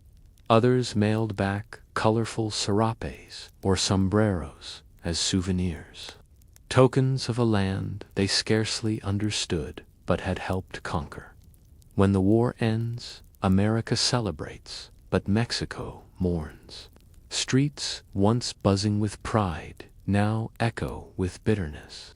You walk through plazas where mothers grieve sons, where walls bear scars of cannon fire, where songs of lament rise into the night. For Mexico, the war is not just defeat, it is dismemberment. The wound will ache for generations. Back in Washington, Polk basks briefly in triumph, but soon fades, exhausted and unpopular. Expansion has succeeded, but unity has not. The war's legacy hangs like smoke in the air, foreshadowing fires yet to come. As you drift away from the battlefields, you pause at a quiet hillside. A soldier's grave lies there, simple wooden cross, no name, just the wind whispering through dry grass. Nearby, another grave holds a Mexican conscript, equally nameless, equally still. The war is over, but the ground remembers. And as you lie back, listening to the faint echo of drums fading into silence, you realize that manifest's destiny, for all its triumphal shouts, carried with it the heavy, uneasy silence of conquesta, silence that still lingers in the soil. The smoke of war drifts away, and yet the air still feels heavy. America may have gained vast new lands from Mexico, but with every mile of territory comes a question sharp enough to split the nation down the middle. Will slavery expand here? Too, you find yourself in the late 1840s and 1850s, walking into a country where political tempers flare hotter than summer on the plains. These are sectional storms, winds that whip at the fragile fabric of the Union, tugging at its seams until They threaten to tear. You step first into Congress, where voices boom and fists occasionally fly. The new territories, California, New Mexico, Utah, become battlegrounds of ideology. Northerners insist slavery must not spread. Southerners warn their way of life depends on it. The Wilmot Proviso of 1846, proposing to ban slavery inland. One from Mexico never passes, but it rattles nerves like thunder. Each debate feels less like negotiation and more like duelists circling, hands twitching near pistols. By 1850, the storms crescendo into the Compromise of 1850. You sit in the chamber as Senator Henry Clay, the great compromiser, pleads for unity. The package admits California as a free state, allows Utah and New Mexico to decide slavery by popular sovereignty, and, most controversially, strengthens the fugitive slave law. This law demands that escaped enslaved people, even in free states, be returned to their owners. You hear the outcry in the North, abolitionists furious, ordinary citizens dragged into complicity. Quirky tidbit. In Boston, crowds once freed an escaped man from federal custody, hiding him until he slipped safely away, much to officials' embarrassment. Meanwhile, in the South, leaders puff with satisfaction. The law feels like validation, proof their rights matter. But the storm hasn't cleared, it's only shifted clouds. Historians still argue whether the compromise delayed disaster or merely deepened resentment. Step into Kansas next, and you'll see compromise unravel entirely. The Kansas-Nebraska Act of 1854 declares settlers will decide slavery's fate by popular sovereignty. Sounds democratic, right? In practice, it's chaos. Pro-slavery and anti-slavery settlers flood Kansas, determined to tip the scales. Soon, the territory earns a grim nickname, Bleeding Kansas. You walk through towns where houses smolder, where bands of armed men raid, where neighbors glare across fence lines with rifles propped by their doors. At Pottawatomie Creek in abolitionist John Brown and his followers hack pro-slavery men to death with broadswords in the dark. Brown believes violence is the only answer, his eyes burning with conviction. You shudder, hearing screams in the night, the metallic tanks of blood heavy in the air. Quirky note. Brown's beard and piercing stare later make him a fixture of political cartoons, but to those who met him, he was no caricature, he was zeal incarnate. Back in Washington, the violence spills directly into the Senate chamber. In 1856, South Carolina Congressman Preston Brooks beats Massachusetts Senator Charles Sumner with a cane after Sumner delivers a fiery anti-slavery speech. The attack is so brutal, the cane shatters. Southerners send Brooks new canes engraved with phrases like, "Hit him again." Northerners are outraged, turning Sumner into a martyr. You stand in the gallery, shocked at how the nation's highest hall of debate has become a boxing ring. The storms spread to the political system itself. The once dominant Whig Party collapses, torn apart by sectional divides. In its place rises the Republican Party, founded on opposition to slavery's spread. You walk through its early rallies in the 1850s, where speakers thunder about free soil, free labor, free men. Crowds cheer, waving banners, sensing a new force shaking the political landscape. Historians still argue whether the Republicans truly opposed slavery as a moral evil or simply as an economic competitor to free labor. But either way, the winds are shifting. In 1857, another storm crashes through the courts. The Supreme Court's Dred Scott decision declares that black people, enslaved or free, cannot be citizens, and that Congress has no power to ban slavery in territories. Chief Justice Roger Taney pens the majority opinion with chilling certainty. You hear the gasp across the North: outrage, despair, disbelief. The South cheers, feeling vindicated. Lincoln later calls it part of a slave power conspiracy, a phrase that sticks like thunder in the air. Quirky tidbit: Dred Scott himself was eventually freed by his enslaver's family after the case, but only after the decision had already shaken the nation. His personal victory is small consolation compared to the firestorm his name ignited. As the 1850s deepen, voices grow louder, sharper. Abraham Lincoln emerges, lanky and earnest, debating Senator Stephen Douglas across Illinois in 1858. You wander among the crowds gathered in fairgrounds, straining to hear Lincoln's booming insistence that a house divided against itself cannot stand. Douglas counters with his doctrine of popular sovereignty, insisting local choice will solve the problem. Audiences cheer and jeer depending on their loyalties. Historians still argue whether Lincoln truly opposed slavery in its entirety at this stage or mainly sought to contain it, but his words ripple beyond Illinois, carried by newspapers to the whole nation. And then, in 1859, John Brown strikes again, this time at Harper's Ferry, Virginia. You creep with him and his small band of followers into the federal arsenal, where they seize weapons, hoping to spark a massive slave uprising.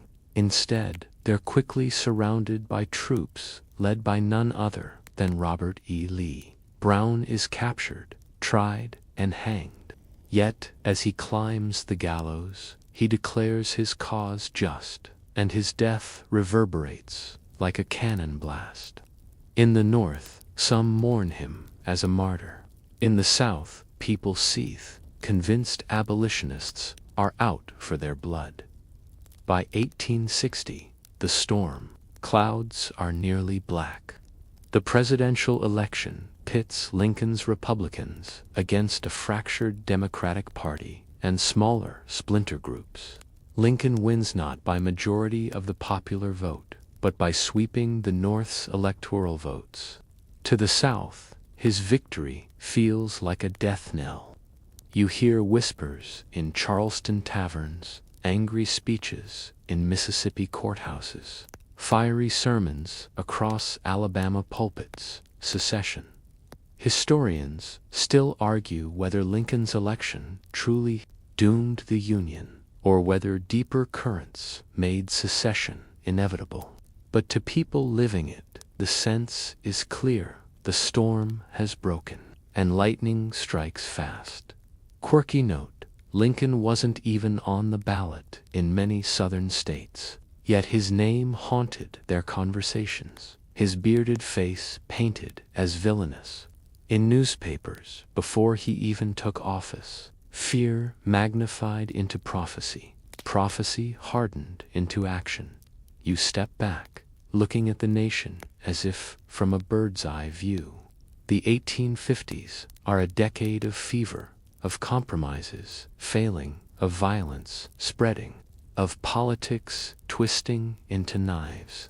The sectional storms aren't background noise. They are the weather itself, drenching every conversation, chilling every handshake, cracking every fragile bridge. And as you lie back in this restless era, you feel the electricity in the air, the kind that prickles your skin before a storm breaks.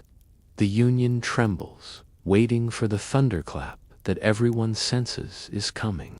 The skies darken, and the thunder you've been sensing finally cracks open. It is the 1860s, and the sectional storms you walked through erupt into full-scale civil war. The land itself trembles under the tramp of boots, the crash of cannon fire, and the cries of brother against brother. You drift through smoky fields and crowded camps, where the air tastes of salt, pork, gunpowder, and mud.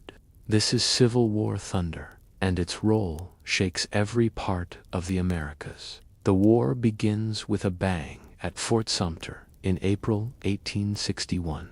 Confederate guns pound the Union garrison until smoke chokes the harbor and the flag finally drops. Crowds in Charleston cheer, church bells ring, and suddenly the question of secession is no longer abstract, is war. You stand on the dock, watching the glow of cannon fire on water, realizing a line has been crossed that cannot be uncrossed. North scrambles to rally. Abraham Lincoln calls for volunteers, and men flood recruitment offices. Some arrive eager, waving flags and shouting songs, imagining a 90-day adventure. Others come grim, knowing war is never short, never clean. Meanwhile, in the South, men ride off believing they defend their homes, their rights, their very way of life.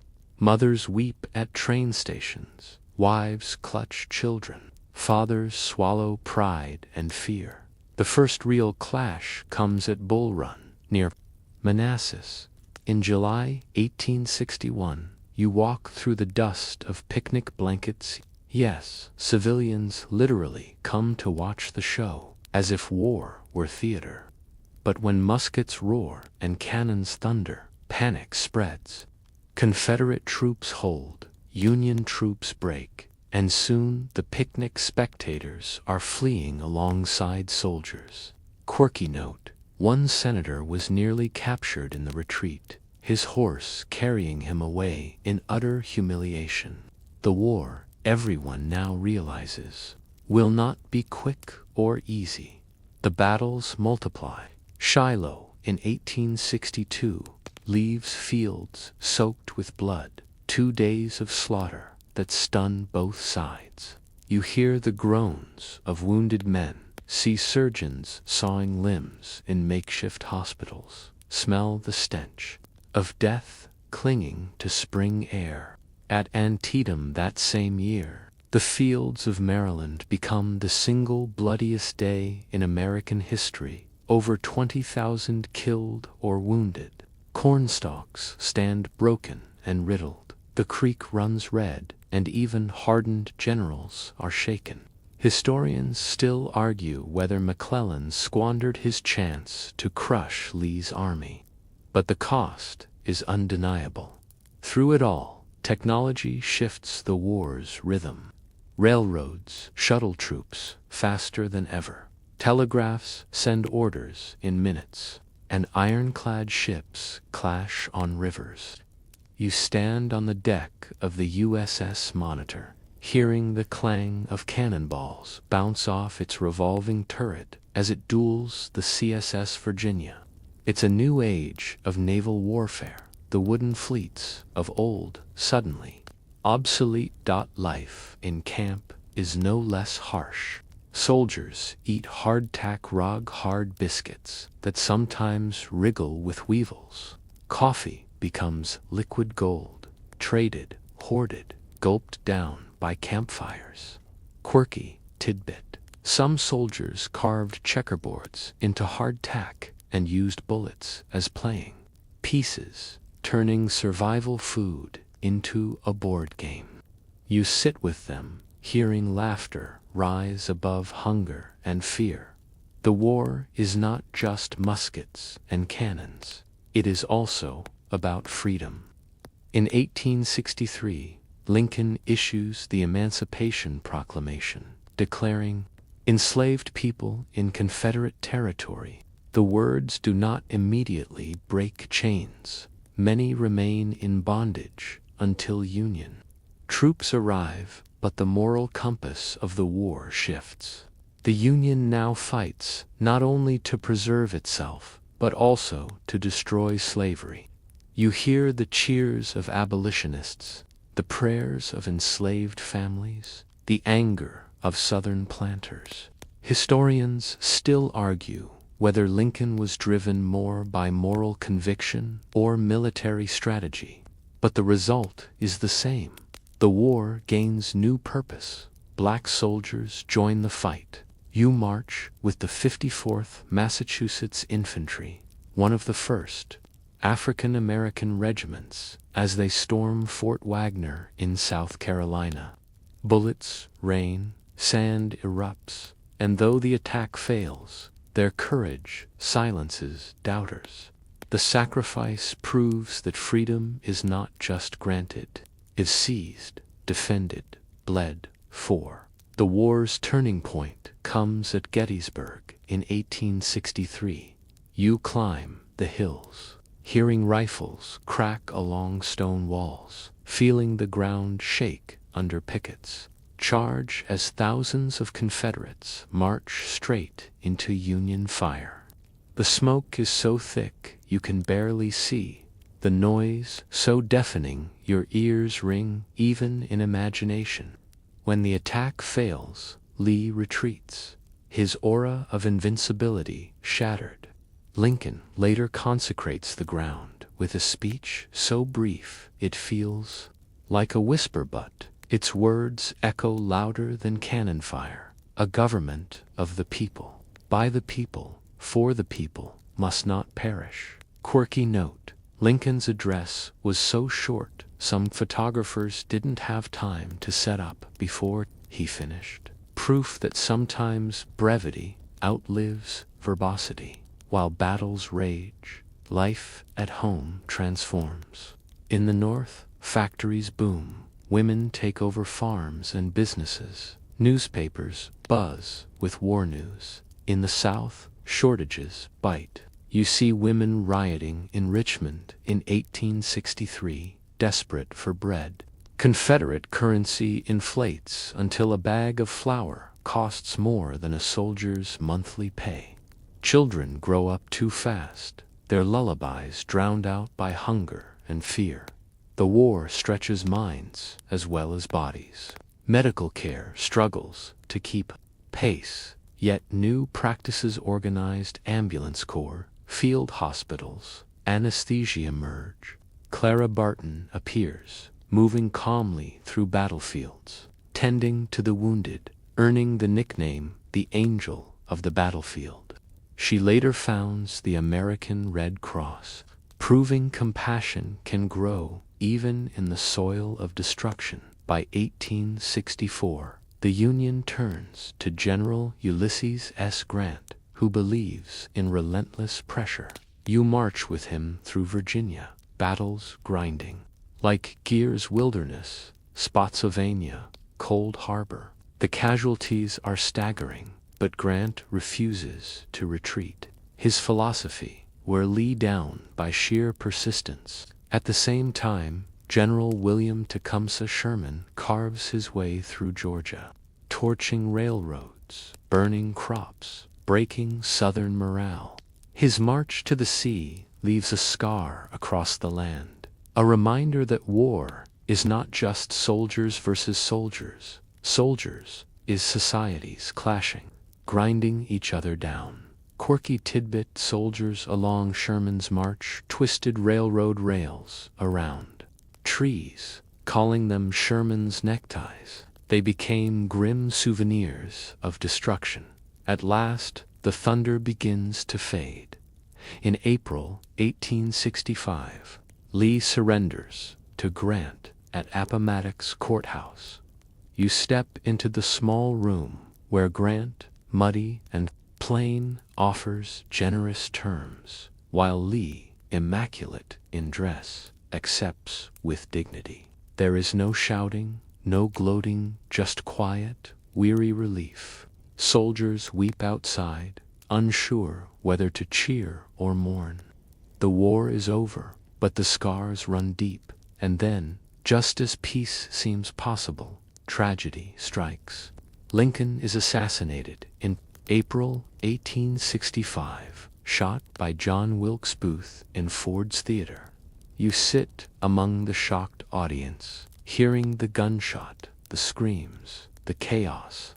The president who guided the nation through its darkest storm is gone, leaving grief as heavy as cannon smoke. Historians still argue what Reconstruction might have looked like under Lincoln's steady hand, but history offers no rewinds. The Civil War thunder finally ebbs, but the echoes last. Over 600,000 dead, towns scarred, families broken. Slavery is ended, the Union preserved, but unity feels fragile, like glass glued back together. You walk through silent battlefields, where wildflowers grow over trenches, where monuments rise, like stone prayers, where ghosts linger in the wind.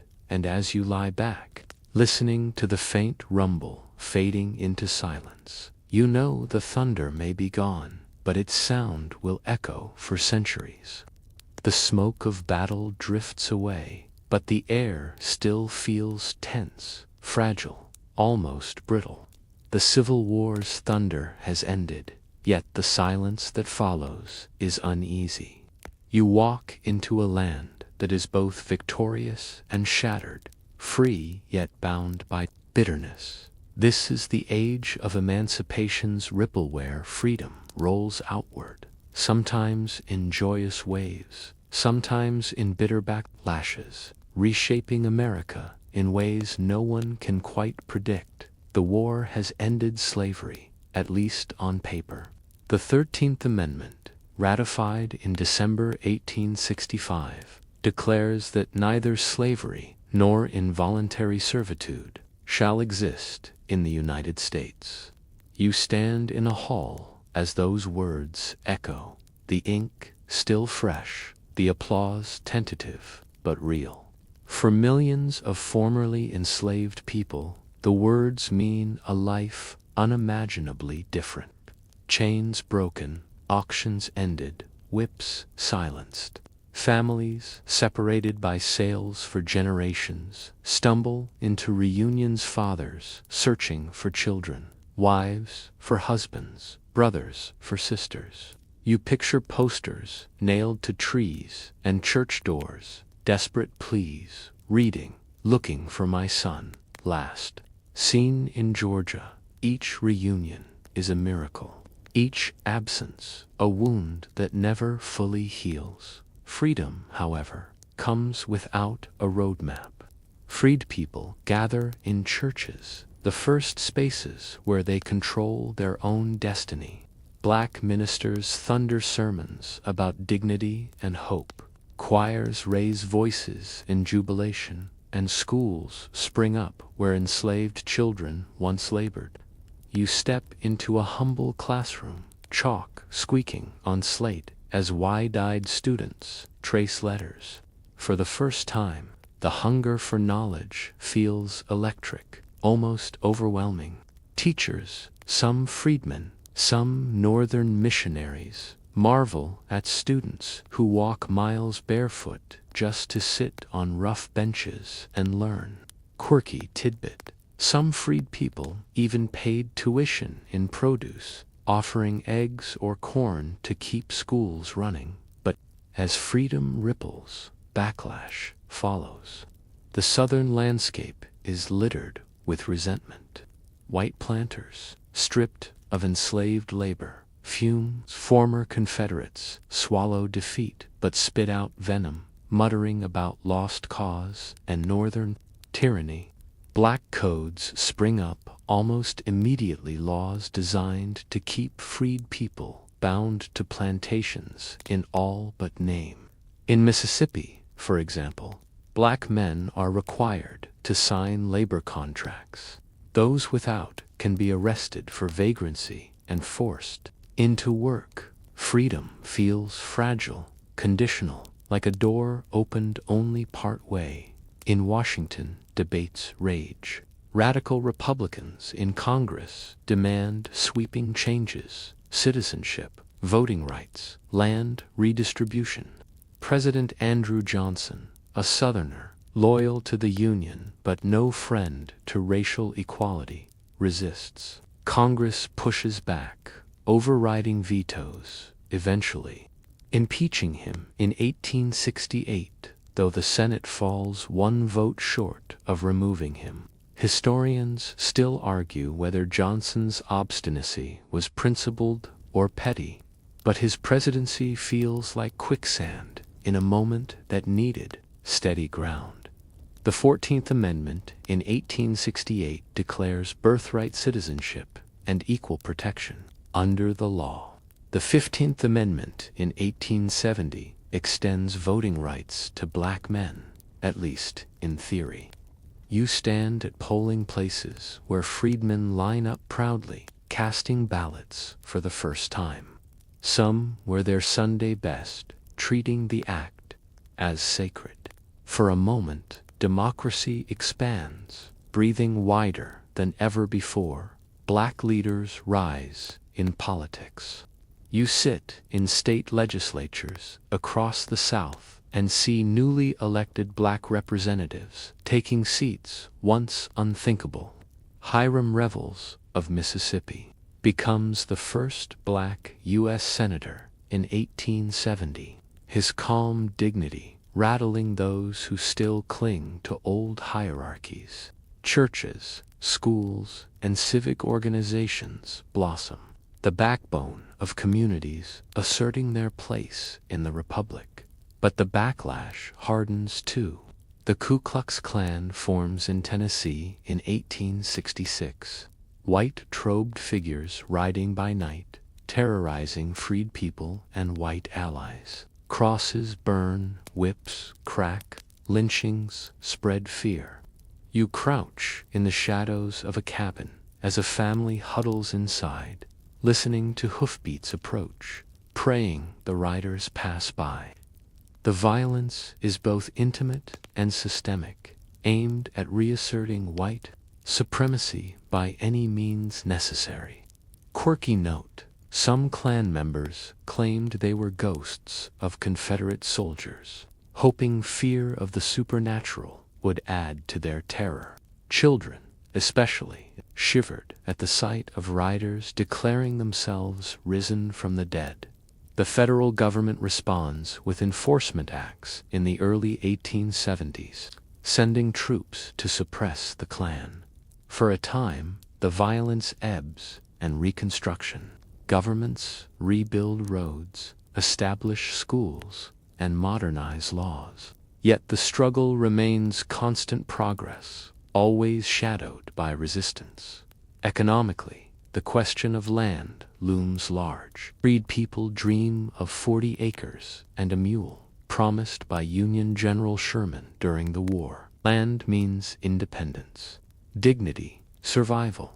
But the promise largely evaporates. Confiscated plantations are returned to former owners, and most freed people become sharecroppers. You walk into fields where families toil under contracts that leave them perpetually indebted, the cotton they pick flowing to markets while they scrape by. Sharecropping feels like slavery in disguise, freedom undercut by poverty's chains. In the North, enthusiasm wanes. As the 1870s drag on, scandals rock Grant's presidency, economic panics hit, and voters grow weary of Southern problems. Reconstruction, once a crusade, becomes a burden in many eyes. The ripple of freedom weakens as federal troops pull back, leaving freed people increasingly vulnerable. Historians still argue whether Reconstruction was a noble effort betrayed by racism, or a doomed experiment from the start. But you, drifting through its years, feel both the hope and the heartbreak. You see black children reading with pride, farmers building communities, veterans marching in parades. You also see mobs lynching with impunity, legislatures passing segregation laws, dreams fraying at the edges. quirky detail. The era also saw wild cultural clashes. In New Orleans, black and white politicians debated in French and English, while brass bands played in the streets. It was chaotic, vibrant, and unique, a glimpse of what a truly blended democracy might have been by 1877. The final blow comes with the compromise, ending the contested presidential election. Rutherford B. Hayes gains the presidency, but in exchange, federal troops withdraw from the South. Reconstruction is declared over. You hear the sighs of relief from white Southerners, the cries of despair from black communities. The ripple of freedom doesn't end, but it slows, choked by Jim Crow laws, voter suppression, and systemic violence. Yet the legacy endures. The amendments remain on the books, the schools remain built, the churches remain strong. Black communities adapt, resist, and persevere. You hear gospel choirs rising in defiance, see newspapers published by black editors, feel the stubborn determination to hold on to freedom, however fragile, and through it all, the ripple spreads beyond America. Abolition in the U.S. encourages debates in Brazil, Cuba, and other parts of the Americas still bound to slavery. The idea of emancipation, once radical, becomes a tide too strong to hold back. As you step back from Reconstruction, you sense its paradox. It is both triumph and tragedy, progress and betrayal, hope and heartbreak. Freedom comes, yes, but it comes tangled with backlash, burdened by compromise, haunted by what might have been. You lie back. Emancipation's ripple is not simple.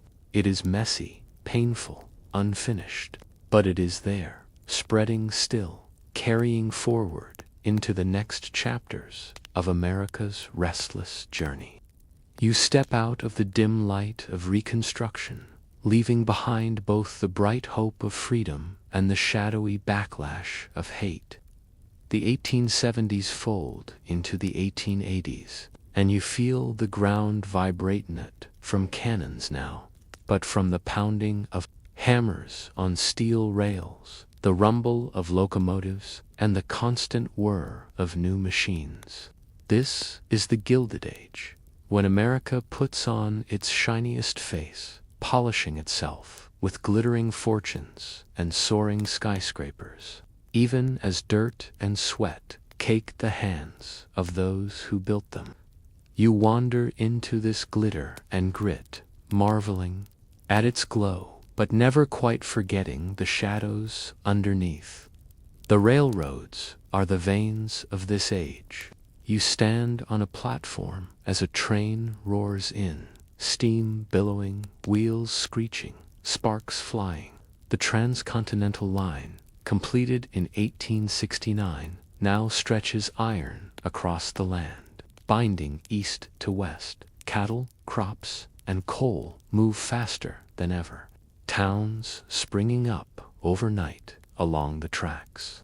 Quirky tidbit. Some railroad towns were so rough they were nicknamed Hell on Wheels, full of saloons, gambling halls, and shootouts. You step into one and duck as a stray bottle smashes against the wall, proving that progress often comes with a hangover. Steel is the backbone of this glitter. Andrew Carnegie, a Scottish immigrant, rises from bobbin boy in a textile mill to master of the steel empire. You walk through one of his mills, ears ringing from the deafening roar of furnaces, eyes watering from the fiery glow. Workers sweat beside molten rivers, 12-hour shifts grinding them down, while Carnegie grows fabulously rich.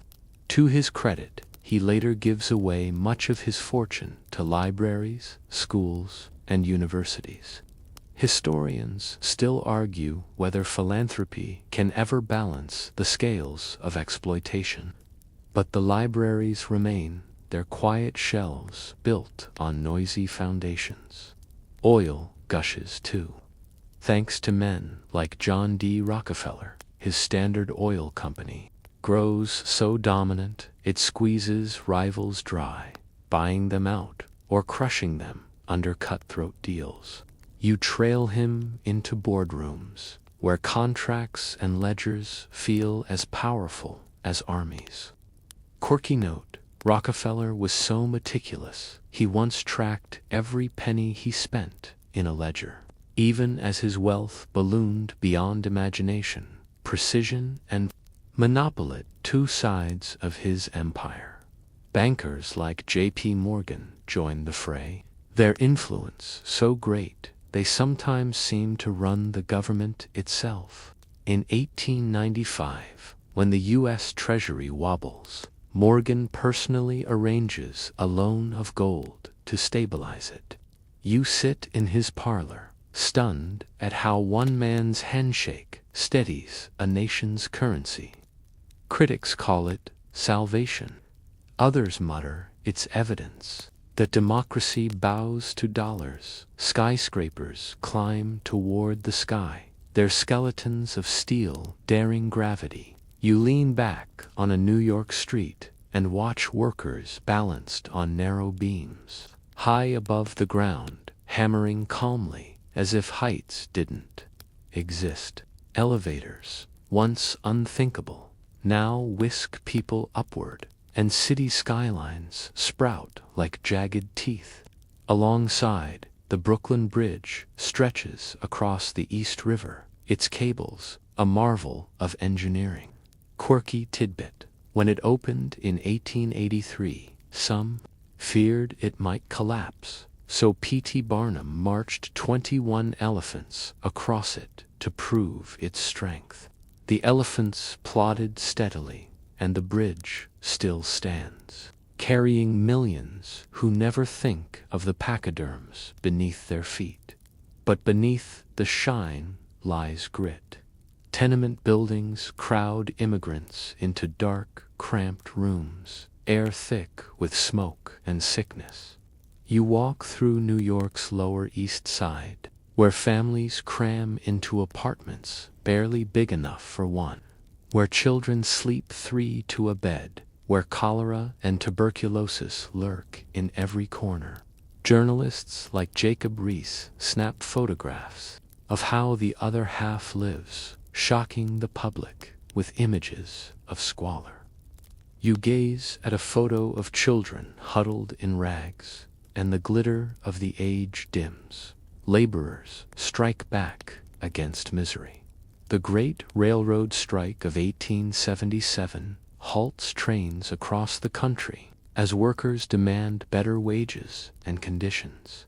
You march with them, hearing chants, feeling anger. Troops are called in, rifles crack and bloodstains, cobblestones. The strike fails, but it signals something new. Workers are tired of carrying glittering fortunes on their bent backs. Quirky note: in 1886, during the Haymarket riot in Chicago, someone tosses a bomb into a crowd of police and workers. The blast kills several. Chaos erupts, and the event scars the labor movement for years. The mystery of who threw the bomb remains unsolved, a question historians still chew on, like detectives forever chasing a shadow. Immigrants pour into the cities, adding to the tumult.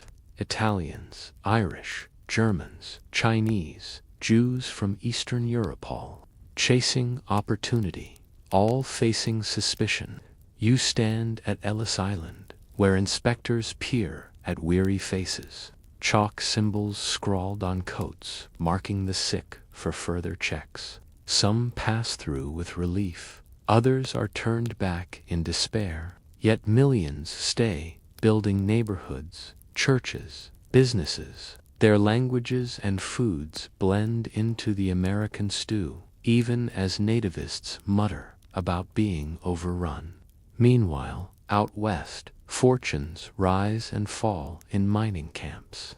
You wander into Virginia City, Nevada, where the Comstock lode yields silver so vast it funds industries and politics. Saloons buzz, dance halls glitter, and newspapers brag of riches. Yet, when the mines dry, the towns wither into ghostly shells, tumbleweeds rolling through one's busy streets. Boom and bust, the heartbeat of the frontier. Politics in the Gilded Age are no less raucous. Corruption runs rampant, from city machines like New York's Tammany Hall to national scandals like the Credit Mobilier.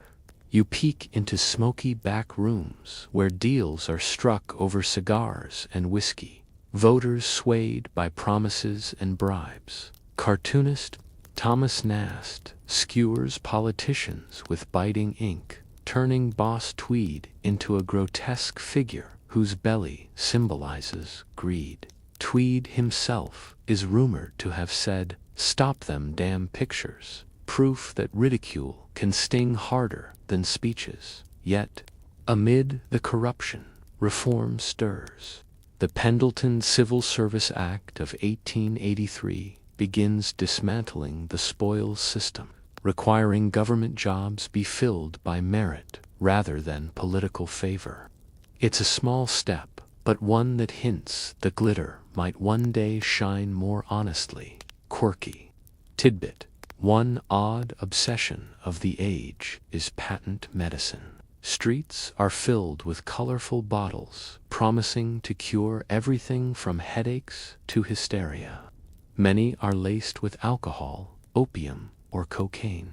You picture a weary mother sipping soothing syrup for her teething baby, unaware the syrup contains enough morphine to knock down an ox. Glitter. Yes, but often deadly glitter. Amid all this, culture blooms too. Mark Twain, who coined the very term Gilded Age, writes with sharp humor about hypocrisy, greed, and human folly. You hear his voice, sardonic and weary, insisting that America is both noble and ridiculous. Vaudeville stages burst with music, comedy, and acrobatics. A shopkeeper in Chicago arranges goods. In his window, dreaming of prosperity, a steelworker in Pittsburgh collapses into bed after a shift, soot staining his skin. A young immigrant girl learns English at night school, her tired hands gripping a pencil as firmly as any tool. The Gilded Age is not just about tycoons or skyscrapers. It is about the millions who live, sweat, hope, and endure in its shadow. Historians still argue whether this age was truly golden or merely gilded shiny on the surface, cheap underneath. But you, walking through its streets, sense both truths at once. You hear the whistle of a train fading into night, the clink of coins in a banker's vault, the cough of a child in a tenement, glitter and grit, fortune and poverty, all woven together in the restless tapestry of America's Gilded Age. The glitter of the Gilded Age sparkles, but you can already hear the rumble beneath it. Factories hum like restless bees, cities swell, and fortunes gleam, but not everyone benefits. The workers who build steel rails, mine coal, and weave textiles begin to realize that their sweat enriches others while their own pockets remain nearly empty. By the late 19th century, the streets throb with marches, chants, and strikes. You wander into this world of labor and unrest, where the clamor of machines is matched only by the roar of protest. Picture a coal mine in Pennsylvania. You crouch in the shaft, the air thick with dust, lamps flickering against walls of black rock. Boys no older than 10 pick slate from coal, their hands raw, their lungs already scarred. Miners descend before dawn, returning after dark, their faces ghostly with soot. Wages are meager, hours brutal, accidents frequent. A cabin can bury dozens alive in minutes. Quirky detail: some miners carried canaries in cages, the little birds serving as living alarms if the canary fainted from gas. The men knew to flee. Sometimes the birds saved lives, sometimes not enough time remained above ground. Steel mills roar. You walk past molten furnaces in Pittsburgh, sparks showering the air like angry fireflies. 12-hour shifts, 7 days a week, grind men into exhaustion. A single slip means burns, mangled limbs, or death. Yet the mills churn relentlessly, profits soaring into Carnegie's accounts. Workers whisper about organizing, their voices low, for managers bristle at any hint of unions. Railroad workers fare little better.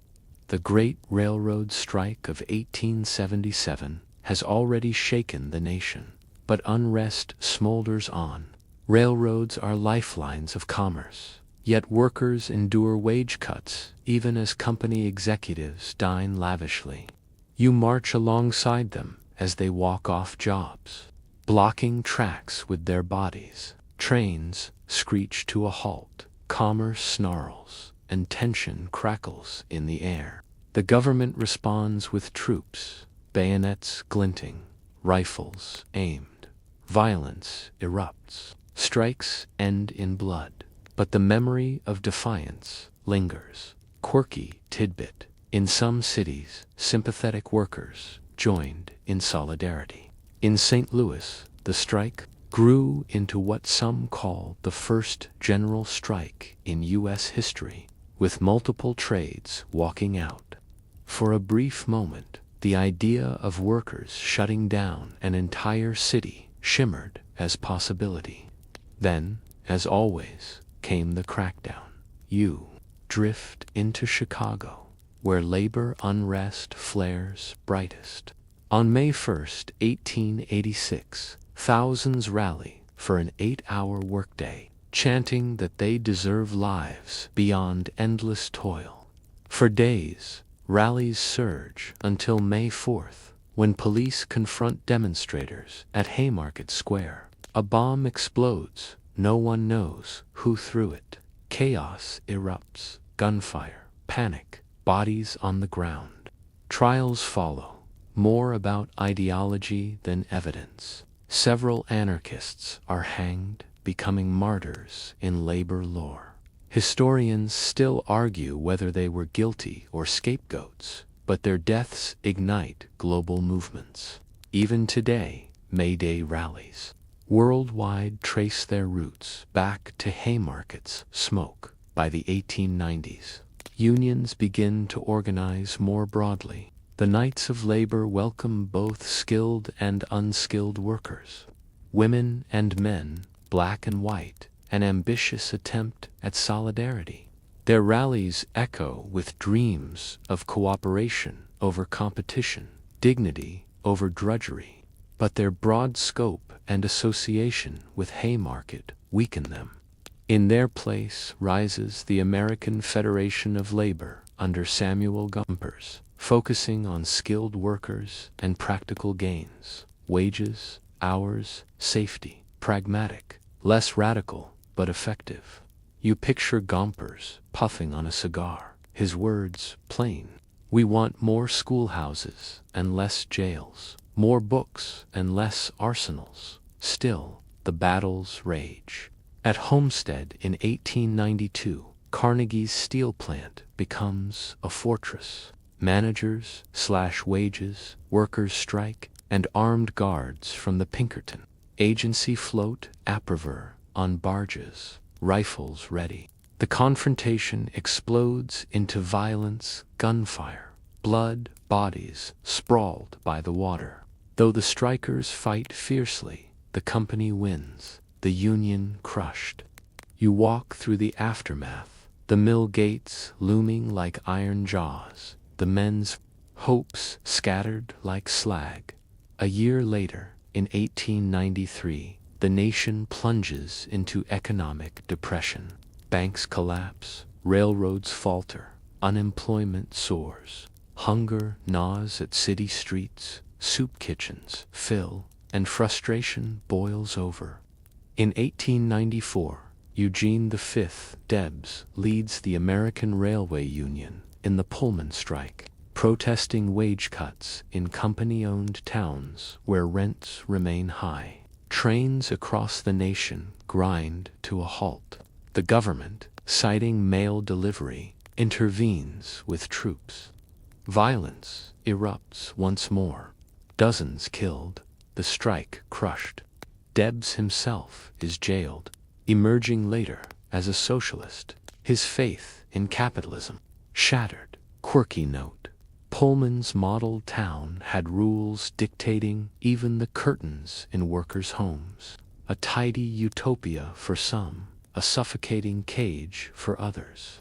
When wages fell, but rents did not, resentment turned fury. The strike was as much about dignity as dollars. Immigrants swell the ranks of labor. Italians, Poles, Irish, Germans, and Chinese all sweat in factories, mines, and railroads. They endure long hours and low pay, but also hostility. Signs reading "No Irish Need Apply" hang in shop windows. Chinese workers face violence and exclusion laws. Yet, without their labor, railroads would not stretch, mines would not yield, factories would not roar. You sit with a Polish miner, his lunch a crust of bread and a tin of soup, and hear him mutter in broken English, "America, hard, but children may be better." The hope persists, even amid hardship. Women, to join the struggle. In textile mills, garment shops, and canneries, they work tirelessly, often earning less than men for the same grind. In 1909, thousands of garment workers, mostly young immigrant women, launched the uprising of the 20,000 in New York, demanding better pay and safer conditions. Their voices echo through city streets, their banners bright against gray winter skies. Some are beaten, arrested, mocked, yet they press on, proving that labor's voice is not only male. Children labor as well, their small fingers nimble for spindles and machines. You peer into a cotton mill where boys scamper under moving looms to clear lint, risking limbs every second. Photographer Louis Hine captures their faces, solemn, weary, far older than their years. His images later fuel reform, but in these decades, childhood often means work, not play. Historians still argue whether these labor struggles were inevitable in industrial growth or preventable tragedies born of greed. Either way, they shaped the American conscience. Each strike, each riot, each march plants seeds of reform, even when crushed.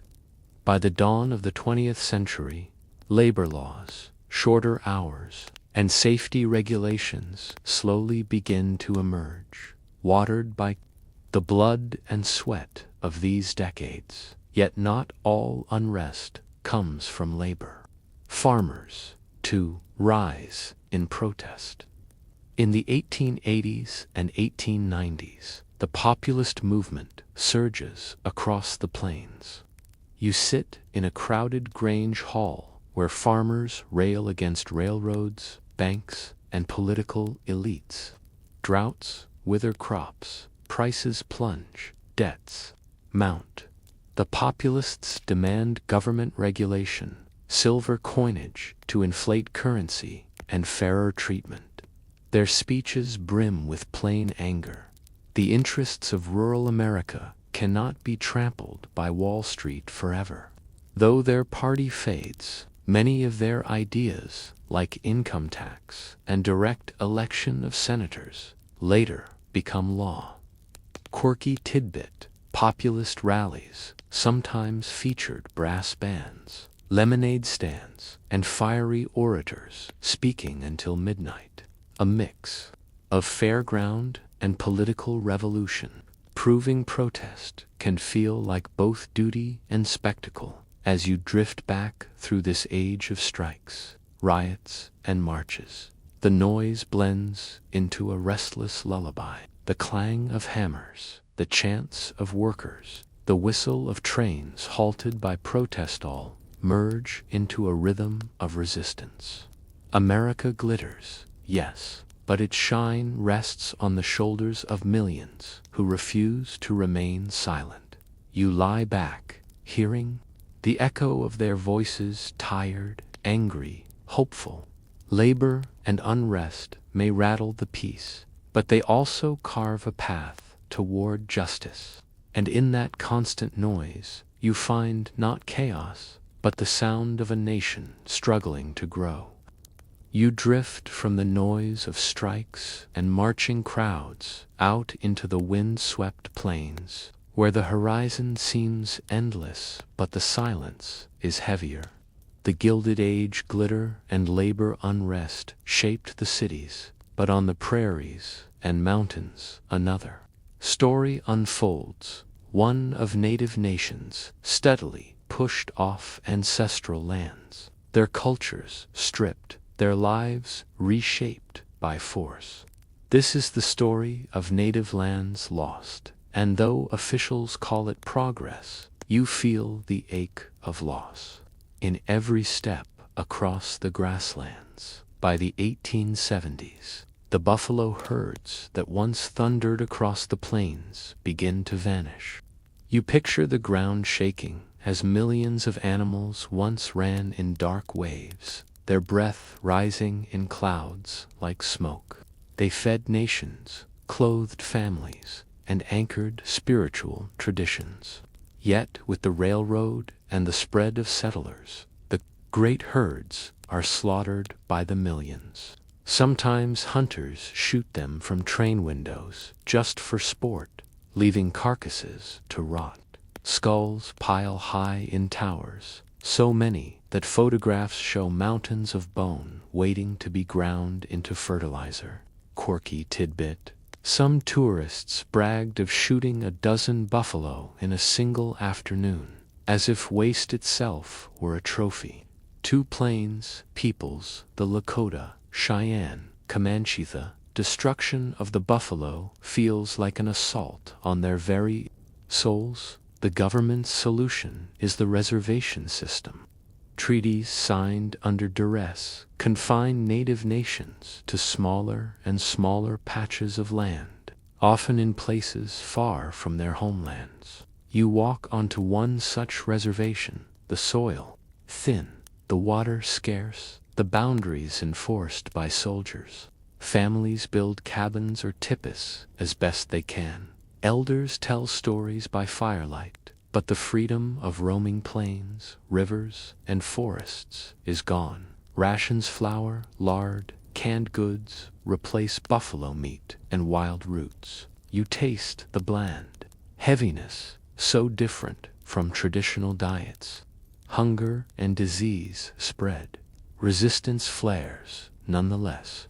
In 1876, Sitting Bull and Crazy Horse led warriors against General Custer's 7th Cavalry. You stand on the ridges of the Little Bighorn as the fight erupts.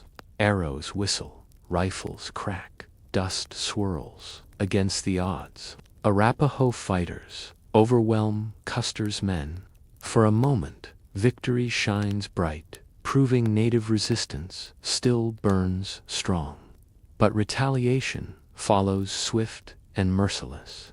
The U.S. Army surges west, campaigns intensify, and the Great Sioux War ends in forced surrender. Sitting Bull flees to Canada. Crazy Horse is captured and killed under disputed circumstances. Historians still argue whether his death was accidental or an assassination, but either way, the dream of lasting resistance dims. The 1880s bring another blow. The Dawes Act of 1887. It promises to civilize by allotting individual plots of land to native families, breaking up communal holdings. On paper, it sounds like generosity land to farm ownership at last. In practice, it strips away millions of acres. Surplus lands are sold to settlers, and communal traditions, vital to native identity, are shattered. You walk through a field where a family tills their new allotment, isolated from their relatives, struggling with unfamiliar farming methods. The isolation feels crushing. The policy more about erasing culture than supporting survival. Assimilation policies intensify. Boarding schools rise with the motto, "Kill the Indian, save the man." You step into a classroom where children wear uniforms, their long hair cut short, their languages forbidden. Teachers drill them in English, punish them for speaking words their grandparents taught them. The chalk squeaks, the bells ring, and childhood itself feels stolen. Quirky note: some schools even renamed children with Christian names, erasing identities with the stroke of a pen. You hear laughter forced into hymns, but in the corners, children whisper their old words, clutching fragments of memory. Yet, even in loss, culture persists. Songs are sung in secret, dances held under the moon, stories passed quietly from elders to children. You stand at a nighttime gathering, the drumbeat soft but steady, a reminder that identity cannot be erased. Entirely. Violence continues into the 1890s. The ghost dance movement sweeps across reservations, a spiritual revival promising that if people dance faithfully, buffalo will return, ancestors will rise, and the white world will fade away. You see circles of dancers, their bodies swaying, their voices chanting hope into the cold air. The U.S. government sees danger in their faith. At Wounded Knee in 1890, soldiers surround Lakota families. A shot rings out, confusion erupts, and within moments, hundreds are dead men, women, children, their bodies sprawled in the snow. The massacre freezes into memory, one of the darkest stains on America's history. Quirky tidbit: decades later, some soldiers who participated at Wounded Knee received medals of honor, a fact still fiercely debated. Historians argue whether such recognition reflects twisted valor or shameful oversight, and Native communities still demand those medals be rescinded as the 20th century approaches. Reservations expand, but independence shrinks. Governments impose. Agents, missionaries preach, traders exploit. Alcohol flows into communities, poverty grips tightly, and opportunities are few. Yet creativity survives. Artists carve, bead, and paint, their works blending tradition and adaptation. Writers publish, in both English and native languages, preserving stories.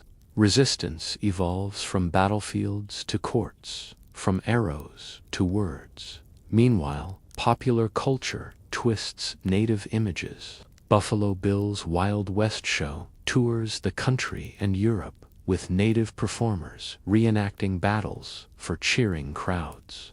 Audiences thrill at savage warriors and gallant scouts, even as the real people behind the roles live on reservations, stripped of freedom. Sitting Bull himself briefly joins the show, earning money and attention, but you can't help but sense the irony. Resistance repackaged as entertainment. Historians still argue whether the late 19th century marked the end of the frontier or simply the beginning of a new phase of oppression. But you, standing on the silent prairie, know the truth. Native lands were not just lost. They were taken, piece by piece, with treaties broken, herds slaughtered, children forced into schools, and cultures pressed under the weight of assimilation. And yet, even in that heavy silence, you hear flickers of resilience. A grandmother teaching words forbidden in school, a boy carving symbols into wood, a circle of dancers praying for renewal. The land itself holds memory, the rivers carrying whispers, the mountains echoing songs. You lie back on the prairie grass, looking up at stars the Lakota once called the campfires of ancestors.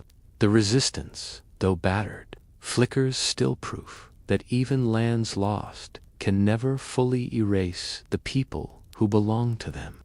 You leave the wind-swept silence of the reservations and step into an America now looking outward. The frontier feels conquered, the map filled in, the coasts connected by iron rails. And yet the restless energy of expansion doesn't fade. It turns its gaze overseas. By the late 19th century, the United States flexes new muscles, speaking the language of empire. You wander into the debates, the gunfire, and the political theater of imperial horizons, where the young republic decides. It, too, will play on the global stage. The seeds of empire sprout first in the Pacific. You arrive in Hawaii in the 1890s, when American sugar planters wield enormous influence. Fields of cane shimmer under the sun, while ships load sweet cargo bound for California. Hawaiian monarchs, like Queen Liliuokalani, try to defend sovereignty, but pressure mounts. In 1893, American businessmen, backed by U.S. Marines, stage a coup, toppling the Queen.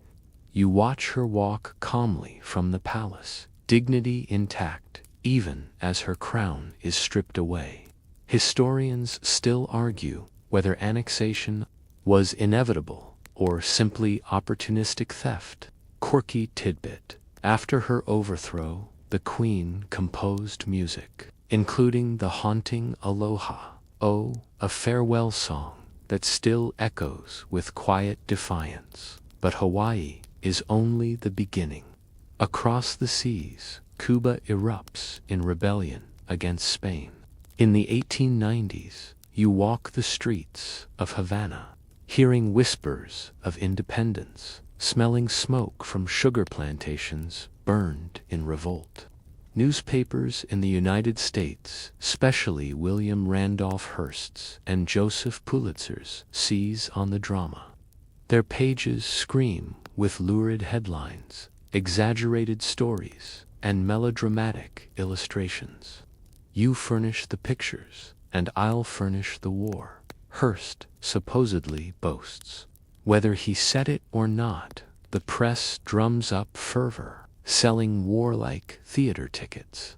The spark comes in February 1898, when the U.S. battleship Maine explodes in Havana Harbor. More than 250 sailors die, the wreckage smoldering in the bay. The cause remains disputed: accident or sabotage. But the headlines shout, "Remember the Maine, to hell with Spain." Soon Congress declares war. Quirky note: later investigations suggested the explosion might have been caused by an internal accident, not a Spanish mine. Historians still argue, but the war's momentum was unstoppable.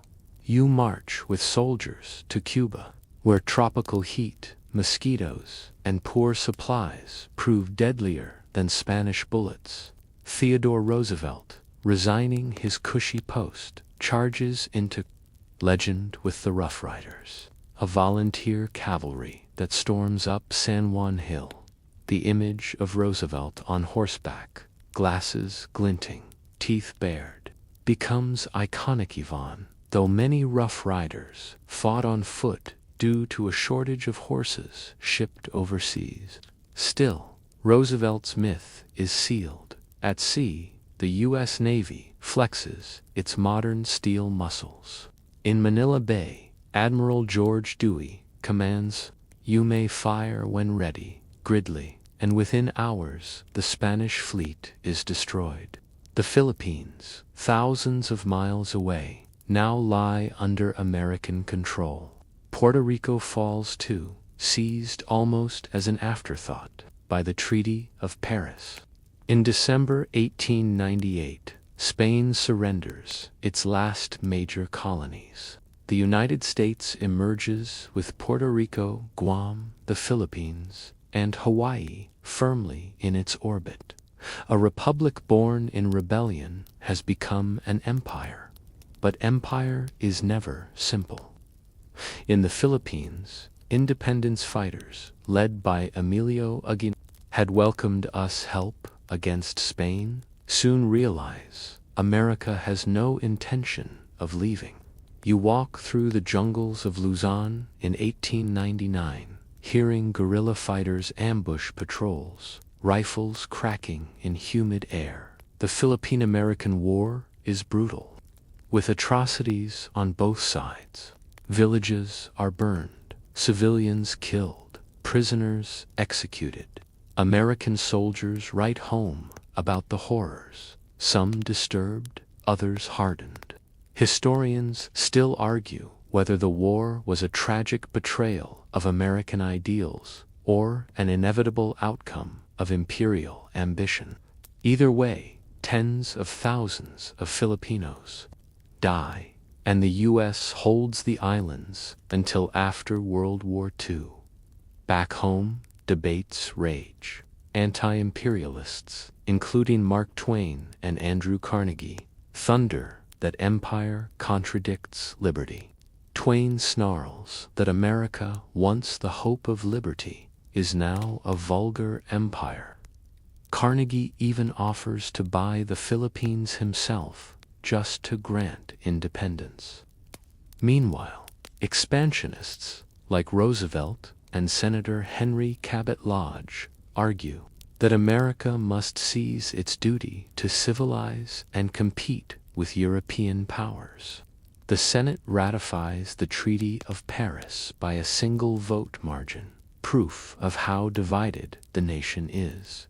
Quirky tidbit: the Anti-Imperialist League's pamphlets sometimes used biting satire, painting Uncle Sam as a glutton, stuffing colonies into his belly. Cartoons like these mocked the contradiction of preaching democracy while ruling others without consent.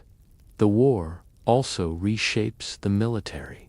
Soldiers return hardened, veterans of tropical campaigns, their stories fueling both pride and unease. The Navy, triumphant at Manila, proves America can project power globally. Bases in Guam and the Philippines give the U.S. footholds in the Pacific, while Puerto Rico cements influence in the Caribbean. The Panama Canal project looms on the horizon, promising to stitch oceans together and amplify power further.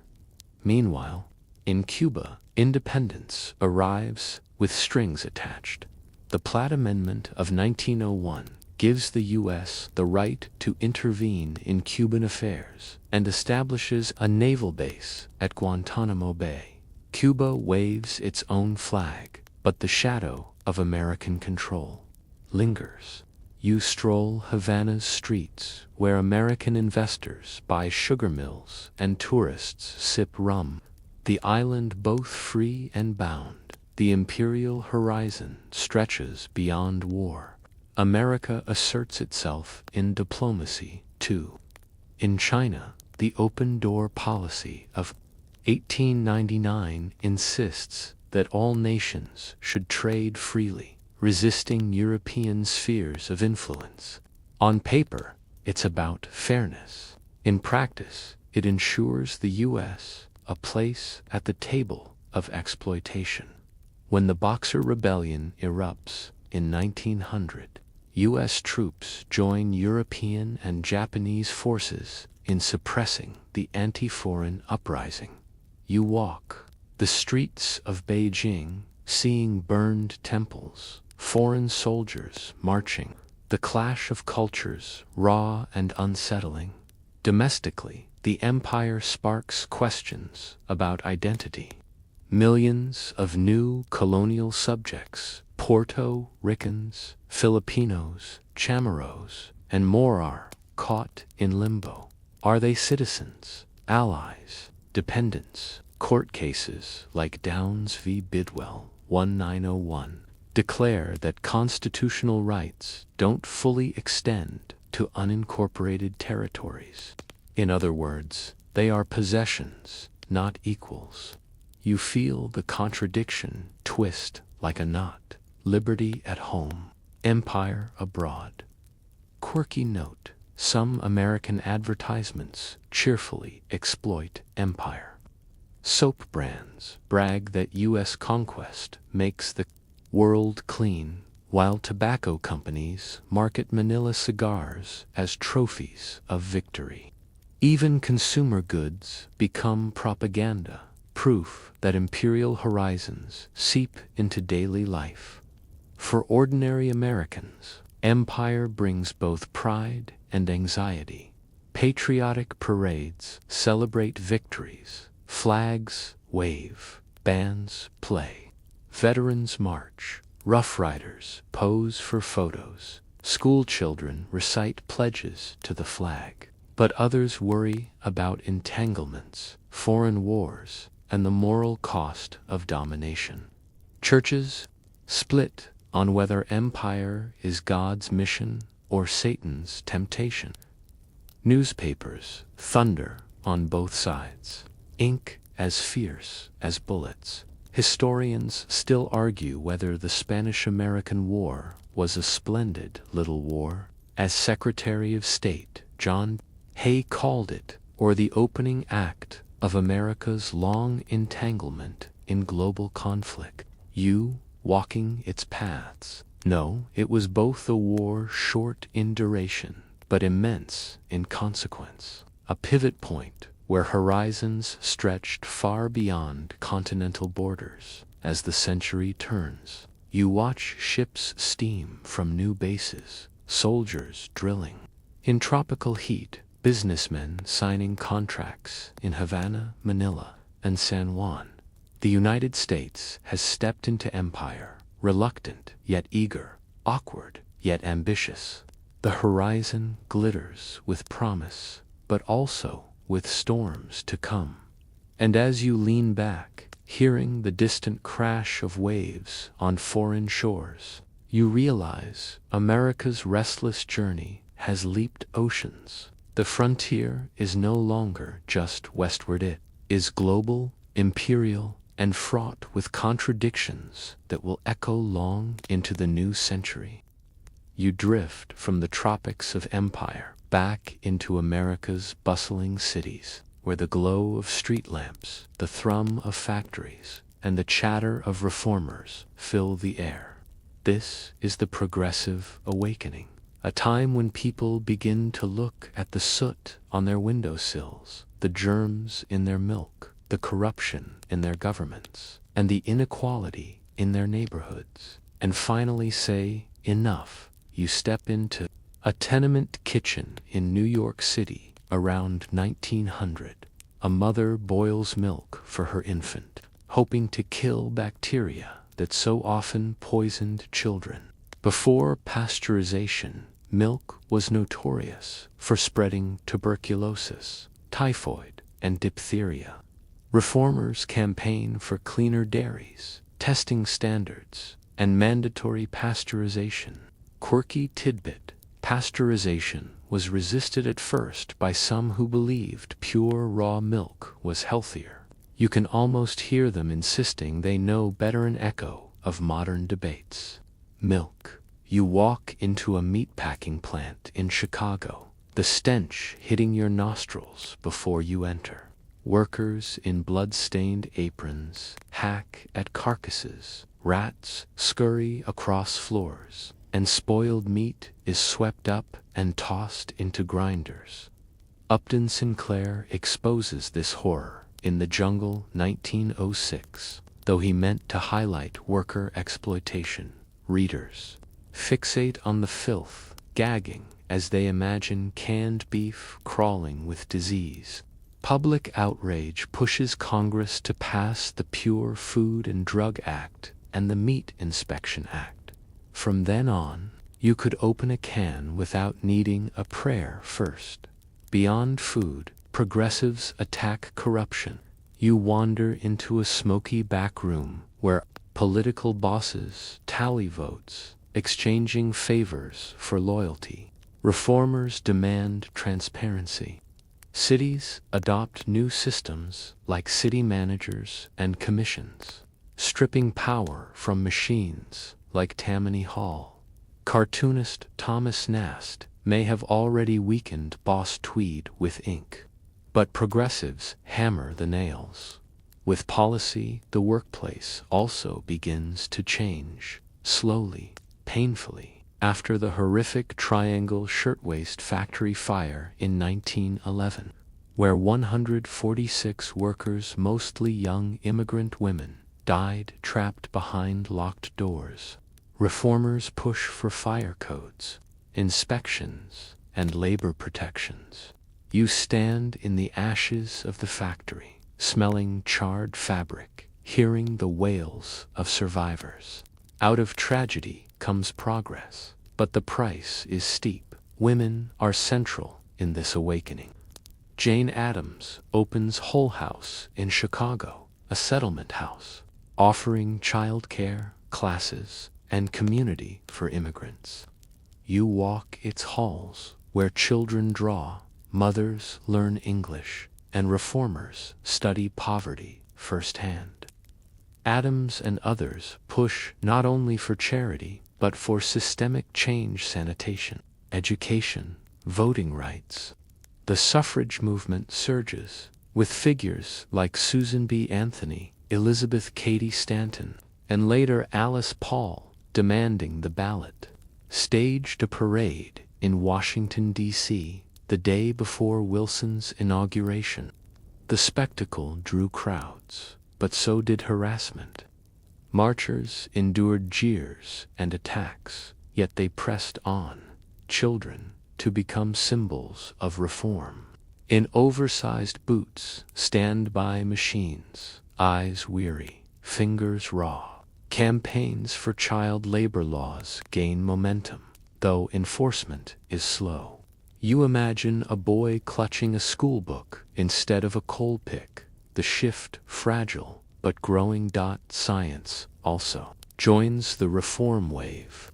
The progressive era worships expertise, believing trained professionals can fix society.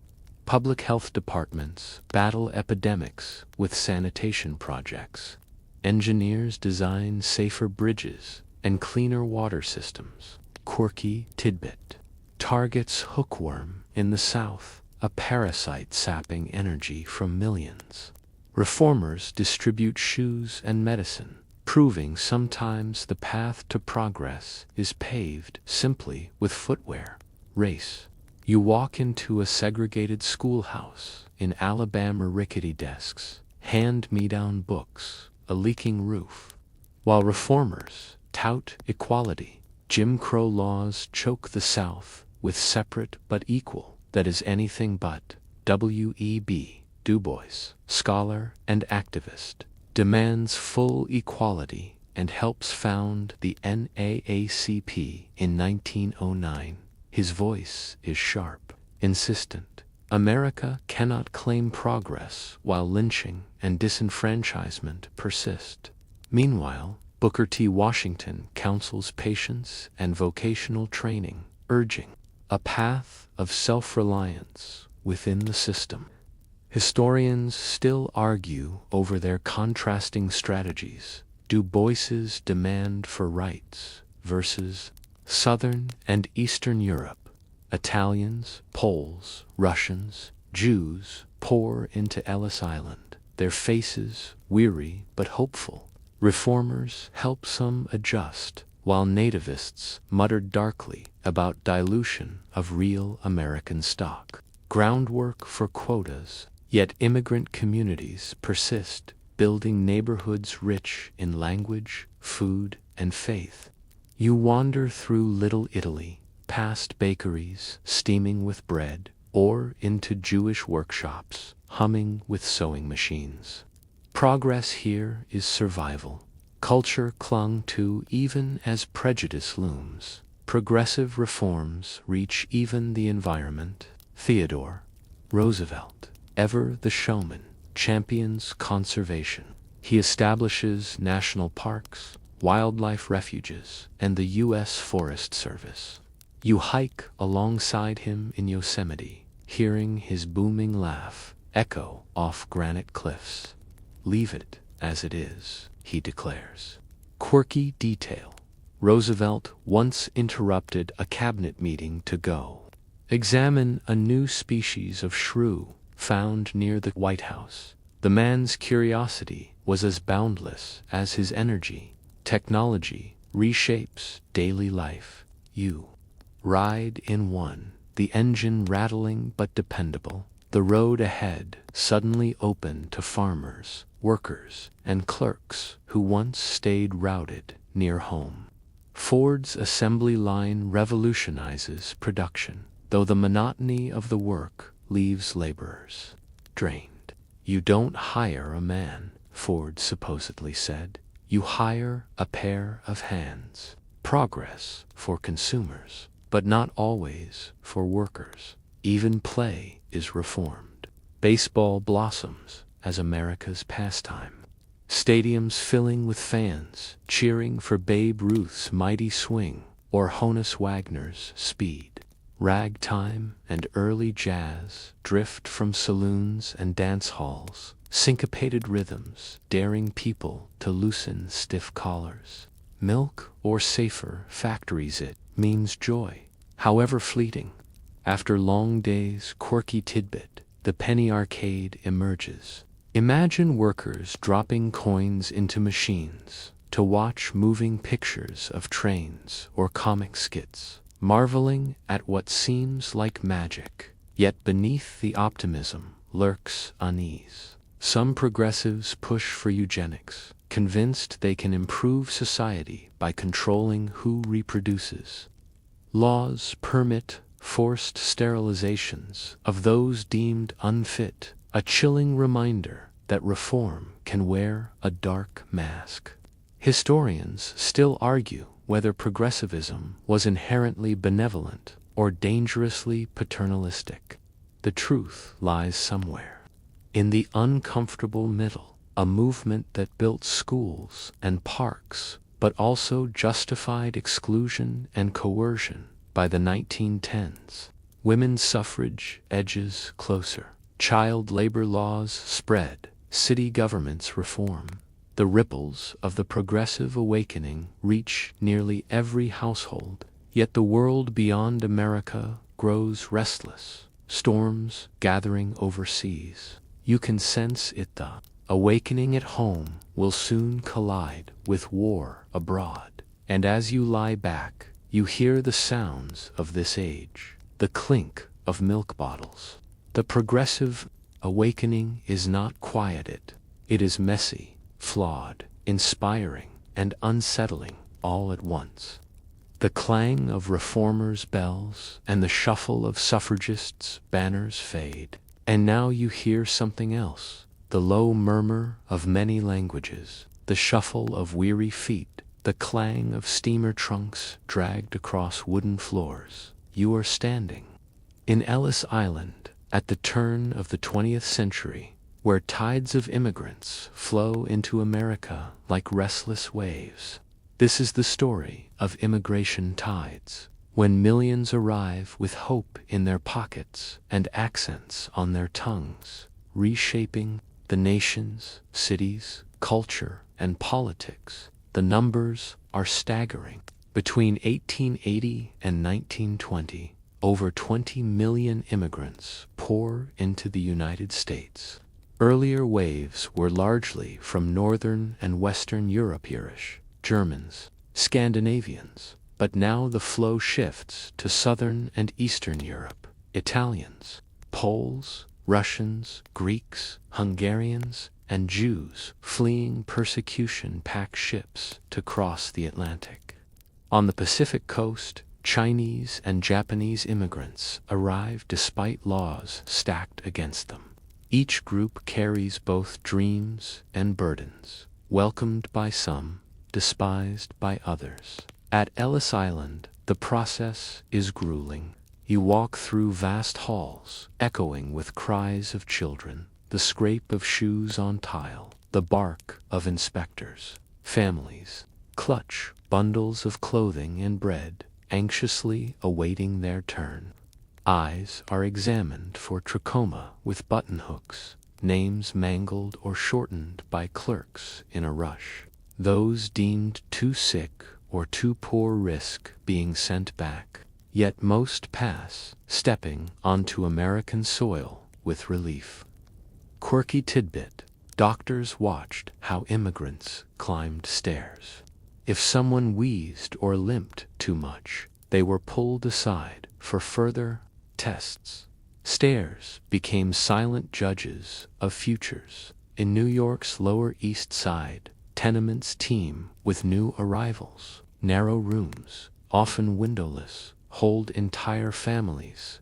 Laundry lines crisscross courtyards. Smells of garlic and cabbage mingle with smoke. Children dart barefoot through alleys. The noise is constant peddlers shouting in Yiddish, Italian mothers calling from windows, organ grinders playing on corners. Life is crowded, hard, but alive with culture. Jewish immigrants flee pogroms in Russia, carrying stories of terror and hope.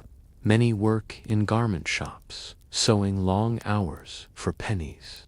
You step into a sweatshop, the air hot and thick, sewing machines clattering as women bend over cloth. Yet out of these shops come unions, strikes, and songs of solidarity. You hear voices rising in protest, demanding dignity. The Jewish press flourishes. Theaters open on 2nd Avenue. Yiddish newspapers buzz with debate. Culture grows even in hardship. Italian immigrants bring their traditions of food, faith, and family. Men dig canals, lay bricks, and haul stone, while women sell fruit and take in laundry. Churches anchor neighborhoods. Statues of saints paraded through streets on feast days. Music floating from mandolins. Spaghetti and pizza, once seen as exotic, slowly seep into mainstream American tables. Quirky note: at first, many Americans scorn garlic as peasant food. Fast forward a century, and garlic bread becomes a dinner staple. Irish immigrants, earlier targets of prejudice, by now gain footholds in politics and police forces. Their thick accents and Catholic faith once drew gears, but in cities like Boston and New York, they wield power through political machines. They, too, remember the sting of exclusion and pass both resilience and suspicion down to their children. On the West Coast, Chinese immigrants face harsher treatment. After helping build the Transcontinental Railroad in the 1860s, many settle in Chinatowns, working in laundries, restaurants, and farms. But hostility grows, culminating in the Chinese Exclusion Act of 1882, the first major law barring a specific group from entry. You walk through San Francisco's Chinatown, streets vibrant with lanterns and herbal shops, yet overshadowed by discrimination and periodic violence. Quirky tidbit: Some Chinese immigrants sidestepped exclusion by claiming paper son identities, using false family documents to enter as relatives. Clever paperwork became resistance. Japanese immigrants arrived to work on Hawaiian sugar plantations and West Coast farms. They form tight-knit communities, planting gardens, opening stores, and sending children to school. Yet they, too, face prejudice and land laws designed to limit their ownership. Still, Isa, first-generation immigrants, and Nisei, their American-born children, carve spaces of resilience. Immigration stirs both admiration and fear. Reformers marvel at cultural variety, but nativists rage about foreign hordes. Groups like the American Protective Association rail against Catholics, while pseudoscientific eugenicists warn that immigrants will dilute Anglo-Saxon stock. Newspapers run caricatures portraying Italians as criminals, Jews as greedy, Chinese as sneaky. Historians still argue whether this prejudice was more about race, religion, or economics, but the venom is undeniable. Out of the clash comes politics. The Immigration Act of 1917 imposes literacy tests. In 1921 and 1924, quotas slam the door on many Southern and Eastern Europeans, while banning most Asians entirely. The Golden Door slams narrower, reflecting fear more than fact. Yet even as laws tighten, immigrants shape cities. You wander through Chicago, where Poles build churches with towering spires, Czechs run breweries, and Lithuanians gather in halls. In New York, Jewish delis line streets, Italian barbershops buzz with chatter, Irish pubs echo with fiddles. Each neighborhood is a small homeland, yet slowly blending into a larger American mosaic. Quirky note: immigrant foods often face suspicion before acceptance. Pizza, once confined to Italian enclaves, spreads nationally after World War II, when soldiers returning from Italy crave it. Bagels, once niche, eventually become supermarket staples. What begins as strange becomes American comfort food. Immigrants also fuel labor movements. The Lawrence textile strike of 1912, known as the Bread and Roses strike, sees immigrant women polish Italian, Syrian leading marches. Their slogan insists they want not only bread wages, but roses dignity. Beauty, leisure, you walk with them through snowy streets, banners raised, voices united across languages. The strike wins improvements and becomes legend. Children of immigrants straddle worlds. At home, they speak Yiddish, Italian, or Polish. In schools, they recite English and pledge allegiance. Some feel pride, others shame. Assimilation is uneven, often painful. Names are shortened, accents mocked, traditions hidden. Yet they carry pieces of both worlds, weaving them into something new. Religion shifts to Catholic churches, rise in Protestant-dominated cities, their bells ringing defiantly. Jewish synagogues multiply, some Orthodox, others Reform. Greek Orthodox churches shimmer with icons, incense curling in dim light. These houses of worship are not just spiritual havens, they are community centers, schools, and political hubs. Historians still argue whether the melting pot metaphor fits. Did immigrants blend seamlessly into one American stew, or did they remain distinct, layered like a salad bowl? In truth, both happened. Cultures mixed, yet identities persisted. America became not uniform but patchwork, stitched together with stubborn seams. Quirky tidbit. Vaudeville theaters reflected this mix, where acts ranged from Irish comedians to Italian singers to Yiddish skits.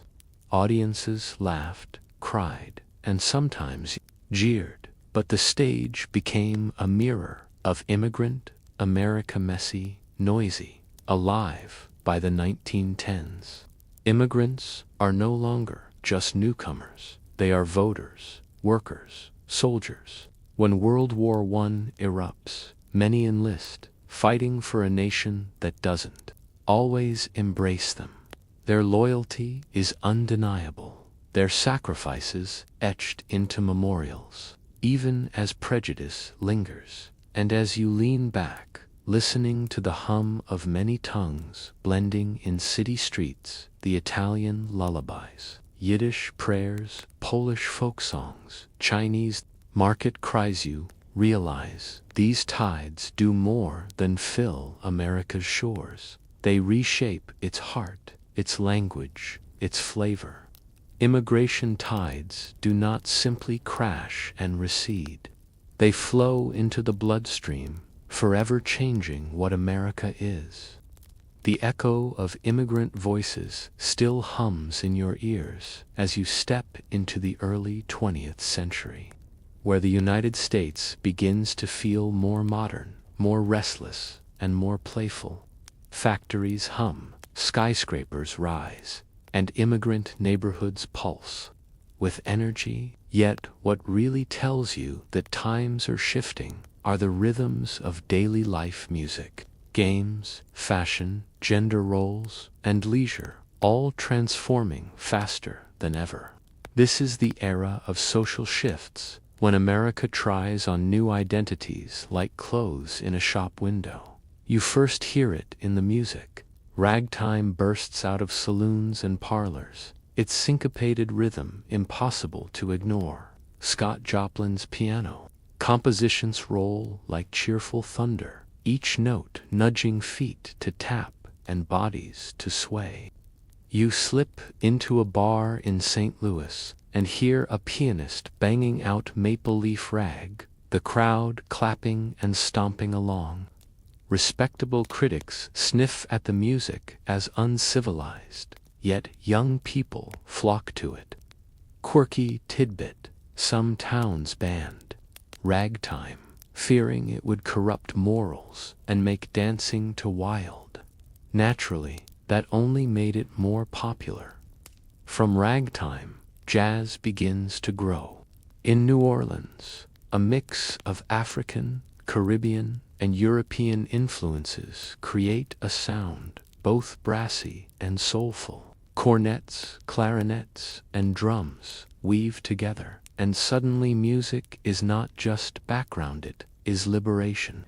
You imagine a night on Bourbon Street, where clubs spill sound into the humid air, couples dance close, and the world feels less rigid.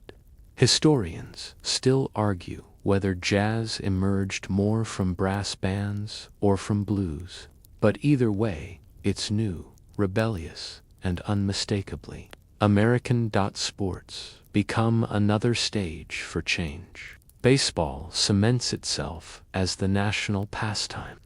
You sit in the bleachers, the smell of roasted peanuts and cigar smoke thick around you.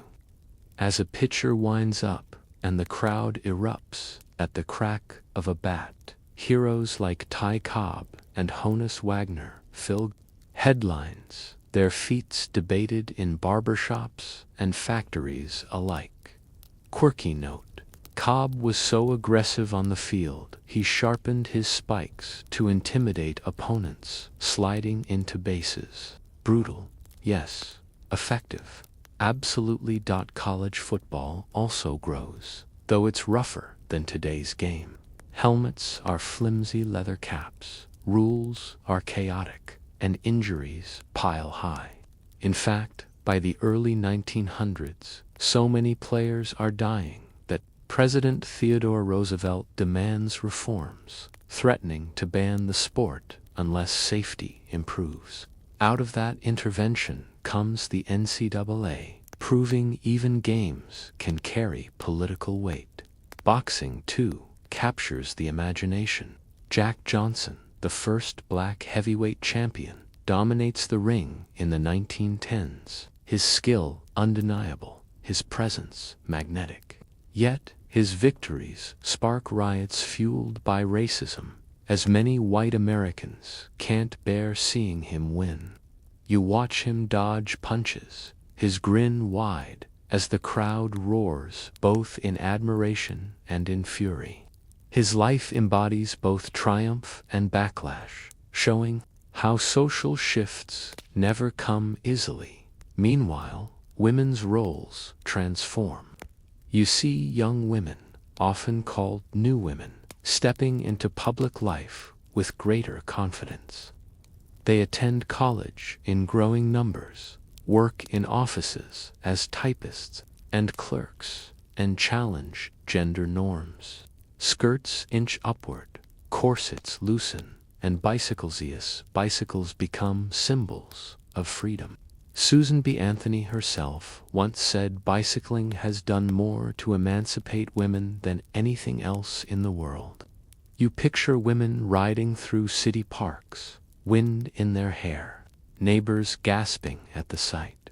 Fashion reflects this change. Gibson girls, stylish, confident, athletic, appear in magazines, their hair piled high, their expressions bold. They symbolize independence while still fitting within society's expectations. Quirky tidbit: some men fretted that women's use of bicycles would endanger their fertility or lead to improper independence. Spoiler: it did. The suffrage movement intensifies, blending reform with spectacle. Women march through streets with banners, chain themselves to fences, and stage hunger strikes. Alice Paul and her National Woman's Party push harder than earlier generations, demanding action rather than patience. You walk beside them in a parade, hearing chants echo off city buildings. Some bystanders cheer, others jeer, but the energy is unstoppable. Men's roles shift to the rugged cowboy myth spreads through dime novels and Buffalo Bill's Wild West shows, presenting masculinity as adventurous, independent, and fearless. Yet, in cities, new expectations rise. Men in suits, punctual, efficient, tied to the rhythms of offices and factories. You sense the tension between frontier freedom and industrial order, between old myths and new realities. Entertainment transforms daily life. Vaudeville theaters buzz with variety acts, comedians, singers, magicians, acrobats. Families crowd in for cheap tickets, laughing at slapstick routines, marveling at jugglers. You sit in a smoky hall, the crowd roaring at a comic's punchline, then falling silent for a soulful ballad. Vaudeville becomes the training ground for countless performers who will later dominate film and radio. Speaking of film, the motion picture arrives.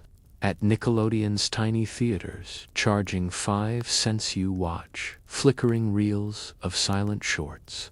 The images are grainy, the acting exaggerated, but the magic is undeniable.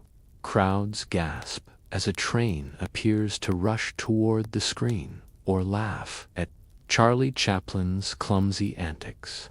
Soon, film becomes a cultural powerhouse, telling stories, shaping dreams, and knitting immigrants, workers, and elites into shared experiences. Quirky tidbit: some early films were so short and jerky that audiences left dizzy, certain the contraption would never catch on. Famous last words: leisure itself becomes democratized. Amusement parks like Coney Island draw massive crowds. You stroll the boardwalk, smelling popcorn and salt air, hearing screams from roller coasters, laughter from fun houses. Couples hold hands on the Ferris wheel, immigrants and elites alike sharing thrills side by side. For many, these parks are escapes from tenements, factories, and monotony. Social critics sometimes frown at the chaos, but the joy is real at home. Technology reshapes evenings. Phonographs bring music into parlors. Telephones connect households, and electric lights stretch the day. Families gather around gramophones, cranking handles to hear songs crackle from horns for the first time. Mass culture enters the living room. The walls between public and private life thin, filled with sound and light. Social debates accompany these shifts. Reformers worry that young people flocking to dance halls and theaters are slipping out of parental control. Ministers warn that ragtime leads to sin, that short skirts signal moral decline. Yet the young shrug, laugh, and keep dancing.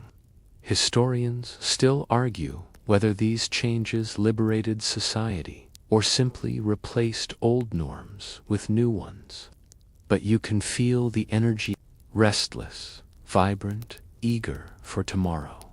Race continues to shape these shifts. The Harlem neighborhood in New York begins attracting black families during the Great Migration, as thousands leave the Jim Crow South for northern cities.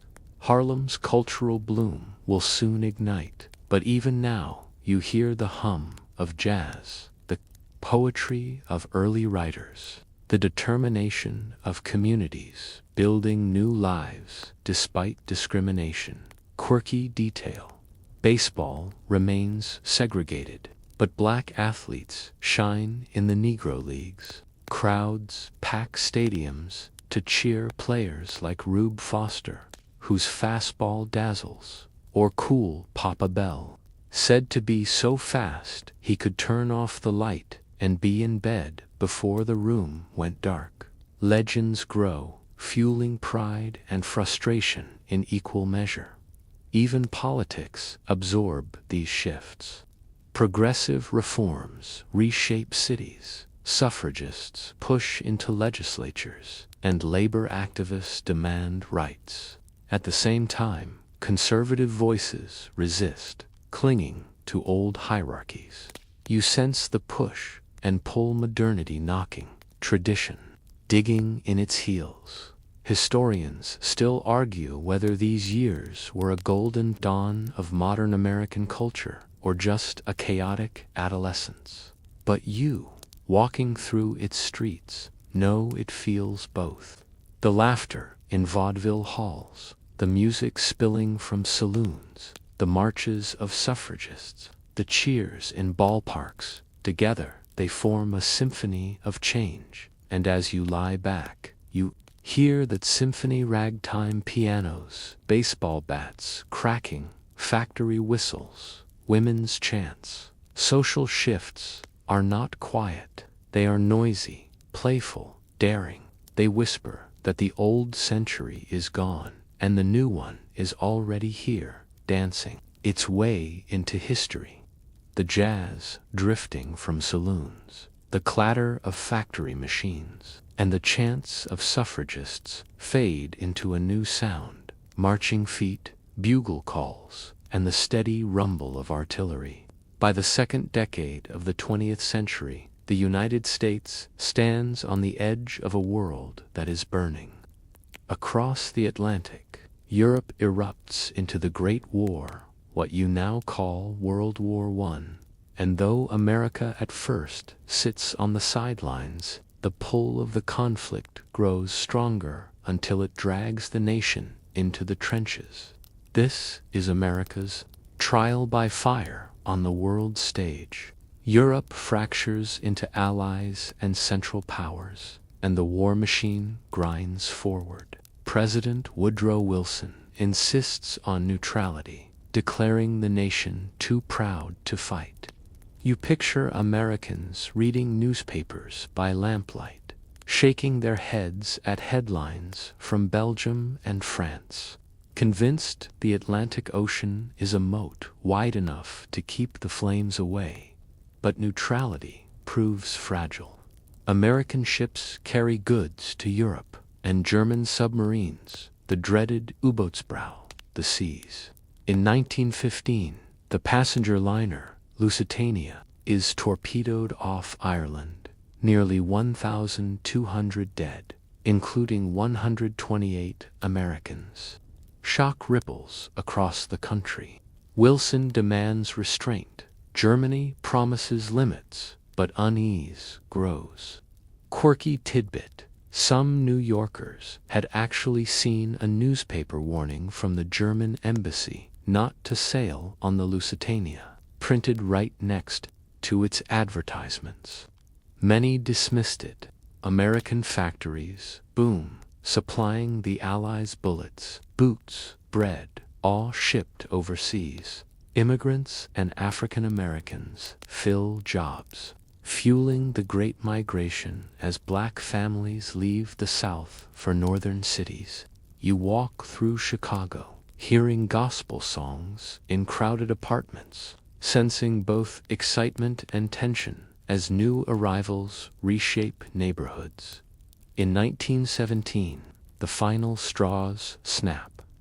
Germany resumes unrestricted submarine warfare, sinking ships indiscriminately. Then comes the Zimmermann telegram, a secret German proposal urging. When the message becomes public, outrage explodes. Wilson goes to Congress, no longer too proud to fight, but determined to make the world safe for democracy. The vote passes, and America marches to war. Mobilization is immense. The Selective Service Act drafts millions of men, their names drawn in lottery halls, families watching anxiously.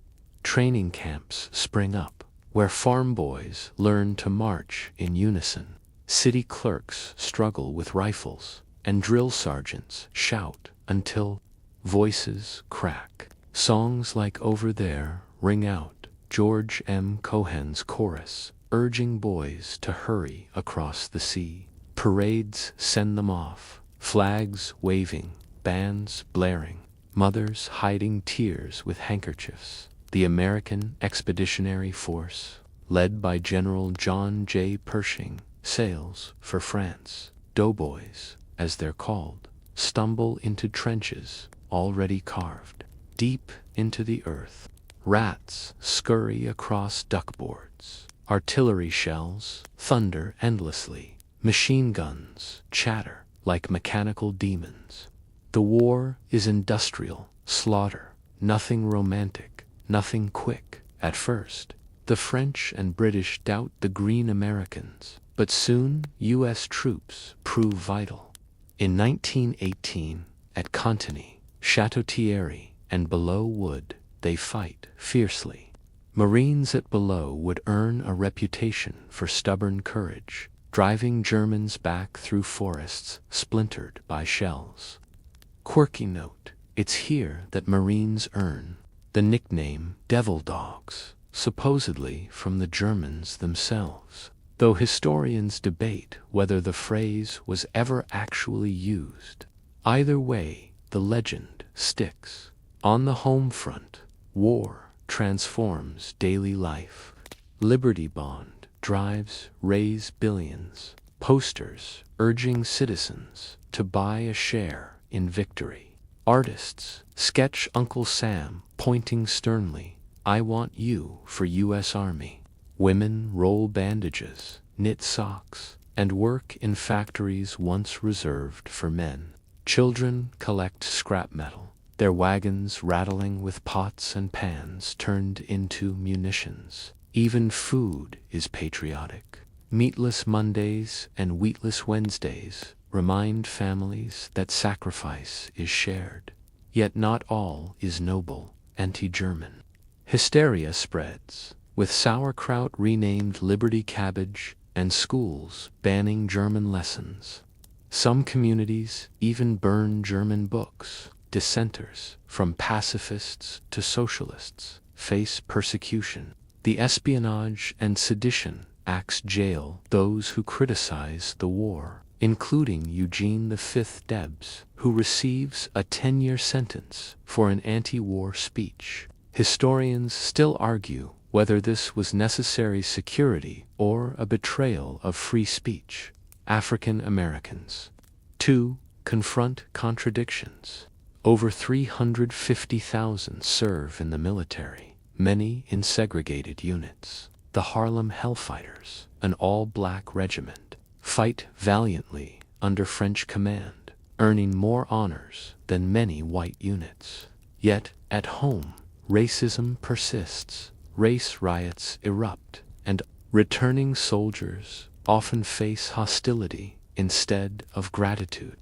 You feel their pride, their bitterness, their insistence that service must mean more than slogans. By autumn 1918, the war reaches climax. American troops help blunt Germany's final offensives, then surge forward in the Meuse-Argonne campaign, one of the largest in U.S. history. You march with them through forests tangled with barbed wire, machine guns hammering, the ground trembling. With artillery, casualties are immense, but momentum shifts. On November 11, 1918, the guns finally fall silent. You hear church bells ringing, crowds cheering, champagne corks popping. The war, they believe, is the war to end all wars, but victory carries costs. Over 100,000 Americans are dead, millions worldwide. The Spanish flu pandemic, carried home by soldiers, kills even more. Streets fill with funeral processions, doctors overwhelmed, families stricken. Quirky tidbit: in some cities, officials banned public spitting, convinced it spread the flu. Police find offenders caught expectorating on sidewalks, proof that even manners became medical policy. Wilson travels to Europe for peace talks, proposing his 14-point self-determination, free trade, a League of Nations. The Treaty of Versailles imposes harsh penalties on Germany, and though the League of Nations forms, the U.S. Senate refuses to join. America retreats, weary of entanglements. Despite Wilson's warnings, historians still argue whether US absence doomed the League or whether it was flawed from the start. Back home, soldiers return to parades, but also to strikes, inflation, and unrest. Women, having proven themselves in war industries, press harder for support. In 1920, bombs, strikes, and fears of Bolshevism unsettle the nation. The war leaves scars, but also lessons. America has shown its power, proving itself not just a continental giant, but a global force. Yet it also learns the bitterness of war, the fragility of peace, and the cost of ambition. The optimism of the progressive era now mingles with cynicism, including fondness for French bread, champagne, and chocolates. Some soldiers even smuggled puppies home from the trenches, furry companions who became living souvenirs of survival. And so, as you lean back, hearing the distant echo of bugles and the fading thunder of guns, you realize the journey from 1789 to World War I is complete. A republic born fragile has grown restless, industrial, and imperial, tested by slavery, torn by civil war, reshaped by reform, and finally hurled into global conflict. The Americas have changed utterly, their story one of contradictions, freedom and oppression, progress and violence, hope and disillusion. Wind down 300 words now, the noise softens, the images blur, and your breath slows. You've walked a long road tonight through revolutions, frontiers, factories, and battlefields. The drums and bugles fade into whispers, and the harsh light of cannon fire gives way to the gentler glow of stars. History, for all its storms, now feels distant, like thunder heard across valleys long after the rain has passed. You lie down on the cool earth, the grass damp beneath your palms, the air quiet except for the sigh of wind. The nations and empires, the victories and losses, recede into shadows. What remains is the steady pulse of humanity, families gathering, children learning, songs rising, hands building. The centuries may feel overwhelming, but here, at the end of this journey, you find calm in knowing that history is not only noise and fury, it is also survival, resilience, and the slow heartbeat of continuity. Your eyelids grow heavier. The armies march away, their boots dissolving into silence. The wagons on the frontier roll into the horizon and vanish. The suffragists lower their banners, smiling softly, their work done for now. Even the roaring crowds of vaudeville halls and ballparks quiet, their applause fading into a lullaby. Breathe deeply. The world is vast, but your place within it is steady. The past has played its symphony. Now it allows you rest. Drift into sleep, knowing you have walked centuries tonight, and yet tomorrow will greet you with fresh light, soft and forgiving.